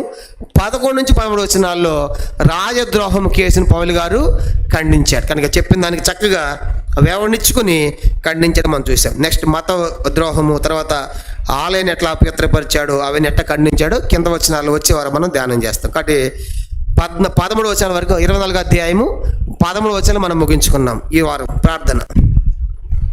ప్రార్థన చేసుకుంటాం. ఈ వాక్య వెలుగులో మన జీవితాన్ని కూడా మనం సపారి చేసుకుంటాము. కాబట్టి మనం కూడా బహుశా అననీయలాగా సత్యాలోచన లేనటువంటి ప్రజలుగా, యాజకులుగా దేవుని బిడ్డలుగా ఉన్నామా? కాబట్టి పొరపాటు చేయకూడదు. కనుక యాజకుడు అయ్యిండి కూడా అతను సత్యం గురించి అవగాహన లేనివాడుగా, మరి పండగలను తెలిసి ఉండాలి అతనికి. కనుక కనీసం పౌలు గారు దగ్గరగా తీసుకెళ్ళాడు, సూసాయిగానే ఆలోచించలేకపోయాడు. ఈనాడు ఎంతోమంది అనన్యాలు ఉన్నారు సంఘాల్లో, కానీ సత్యం గురించి ఆలోచన లేదు. రెండవది, తెర్తులు న్యాయవాది కాబట్టి అతడు న్యాయాన్ని వాదించటం లేదు, తప్పుడు మొగశుద్ధి చేస్తూ ఉన్నాడు, లేనిది ఉన్నట్టుగా చెప్తా ఉన్నాడు, తప్పుడు ఆరోపణలు తీసుకొచ్చాడు. పౌలు గారి మీద రాజద్రోహం ఆరోపణ, మత విద్రోహం ఆరోపణ, దేవులను అపవిత్రపరిచాడని. కాబట్టి ఇలాంటి తెర్తులు కూడా ఈనాడు ఉన్నారు. కాబట్టి అబద్ధ సాక్ష్యాలు చెప్పేవాళ్ళు, లేని వార్తను పుట్టించేవాళ్ళు. కాబట్టి అబద్ధములు ఆడువారు నాలుక పెదవులో కోసేయబడును అని మనం చదువుకున్నాం. కాబట్టి అబద్ధం ఆడి అబద్ధ సాక్ష్యం చెప్పి ఆ వ్యక్తి ఏం చేయాలనుకుంటున్నామో అది రుజువు కాకపోతే అది మనకు చేయాలంట. కాబట్టి మనం జాగ్రత్త వహించాలి. కాబట్టి అబద్ధ సాక్ష్యాలు చెప్పే విషయంలో దైవభయం కలిగి ఉండాలి. మనం చెప్పకూడదు. యోధా మత పెద్దల్లాగా సత్యము, న్యాయము, ధర్మము లేని వారు ఉండకూడదు. అందరూ చెప్తున్నారు కదా, మనం కూడా వాళ్ళతో ఓకే అంటే కుదరదు. కనుక న్యాయం ఎక్కడ ఉందో, ధర్మం ఎక్కడ ఉందో దానికి నిలబడాలి. అలాగే వచ్చిన యూదులు కానీ పెద్దలు కానీ వీళ్ళు కూడా నిజమే వాళ్ళు చెప్పిందంతని సత్యము, న్యాయములని పెద్దలుగా మనకు కనబడుతున్నారు. అది వాళ్ళ సంగతి. అయితే పౌలు గారు తన వాదన వినిపించాడు 2వ భాగంలో. దాంట్లో పౌలు గారి విషయంలో మనం చూస్తూ ఉన్నాం. తన వ్యత్యాసము, తెర్తుల యొక్క ఆరంభంలోని వ్యత్యాసాలు ఎంతో గొప్పగా ఉన్నాయి. ఆయనది లేనిది కలిపి చెప్పాడు, పౌలు గారు ఉన్నదన్నట్టే చెప్పాడు. కాబట్టి రాజా, మీరు 6 సంవత్సరాల నుంచి ఉన్నారు న్యాయాధిపతిగా, కానీ నేను ధైర్యంతో సమాధానం చెప్పుకున్నా, పొగడాల్సిన పని లేదు, ఉన్నదన్నట్టుగా చెప్తున్నాడు. ఇద్దరు వ్యత్యాసాలు చూసాం. రెండోది, పౌలు గారి మీద మోపినటువంటి మొదటి కేసు రాజద్రోహం. పౌలు గారు ఎంతో చక్కగా ఖండించాడు. రాజా, నేను వచ్చి 7 రోజులు అయింది అక్కడికి, ఇక్కడికి వచ్చి 5 రోజులు, 12 రోజుల్లో నేను ఏమి ప్రజలు రేపుతాను, కాబట్టి వారు ఇది రుజువుపరచలేరు అని ఎంతో ధైర్యంగా ఖండించాడు. కాబట్టి పౌలు గారు తనకు తానే లాయరుగా కనుక ఎంతో చక్కగా దైవ జ్ఞానముతో ఆత్మతో నింపబడి నడిపించబడుతున్నట్టుగా మనకు కనబడుతూ ఉంది. ఇవన్నీ చూసినప్పుడు మనం కూడా అన్నయ్యలాగా ఉండకూడదు, తెత్తుల్లాగా ఉండకూడదు, యోధ మత పెద్దలాగా ఉండకూడదు. కాబట్టి పౌలు గారిలాగా ఉన్నట్టుగా చెప్పేవారిగా మనం ఉండాలి. ప్రార్థన.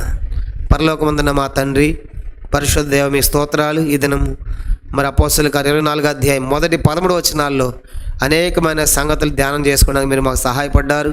మీకు వందనాలు తండ్రి. మీ యొక్క ఆత్మ ద్వారా విత్తమైన వాక్యం తిరిగట్టి ముద్రించండి, ఫలింపులో తీసుకొని రండి ప్రభావ. మేము ఎలా జీవించాలో కూడా మరి ఆ వ్యక్తుల ద్వారా, ఆ సందర్భాల ద్వారా, సంగతుల ద్వారా, పరిస్థితుల ద్వారా మీరు మాకు నేర్పిస్తున్నారు. అలాగే మమ్మల్ని సిద్ధపరచమని, సహాయపడమని, వచ్చిన ప్రతి ఒక్కరిని మీరు దీవించమని, ఆస్వాదించమని, భవిష్యత్ శాఖ సిద్ధపరచమని, మీ దీవెలతో, మీ ఆస్వాదులతో పంపించమని యేసుక్రీస్తు వారి పరిశుద్ధమైన నామములో ప్రార్థించి స్తుతించి అతి వినమ్రగా వేడుకొనుచున్నాము తండ్రి.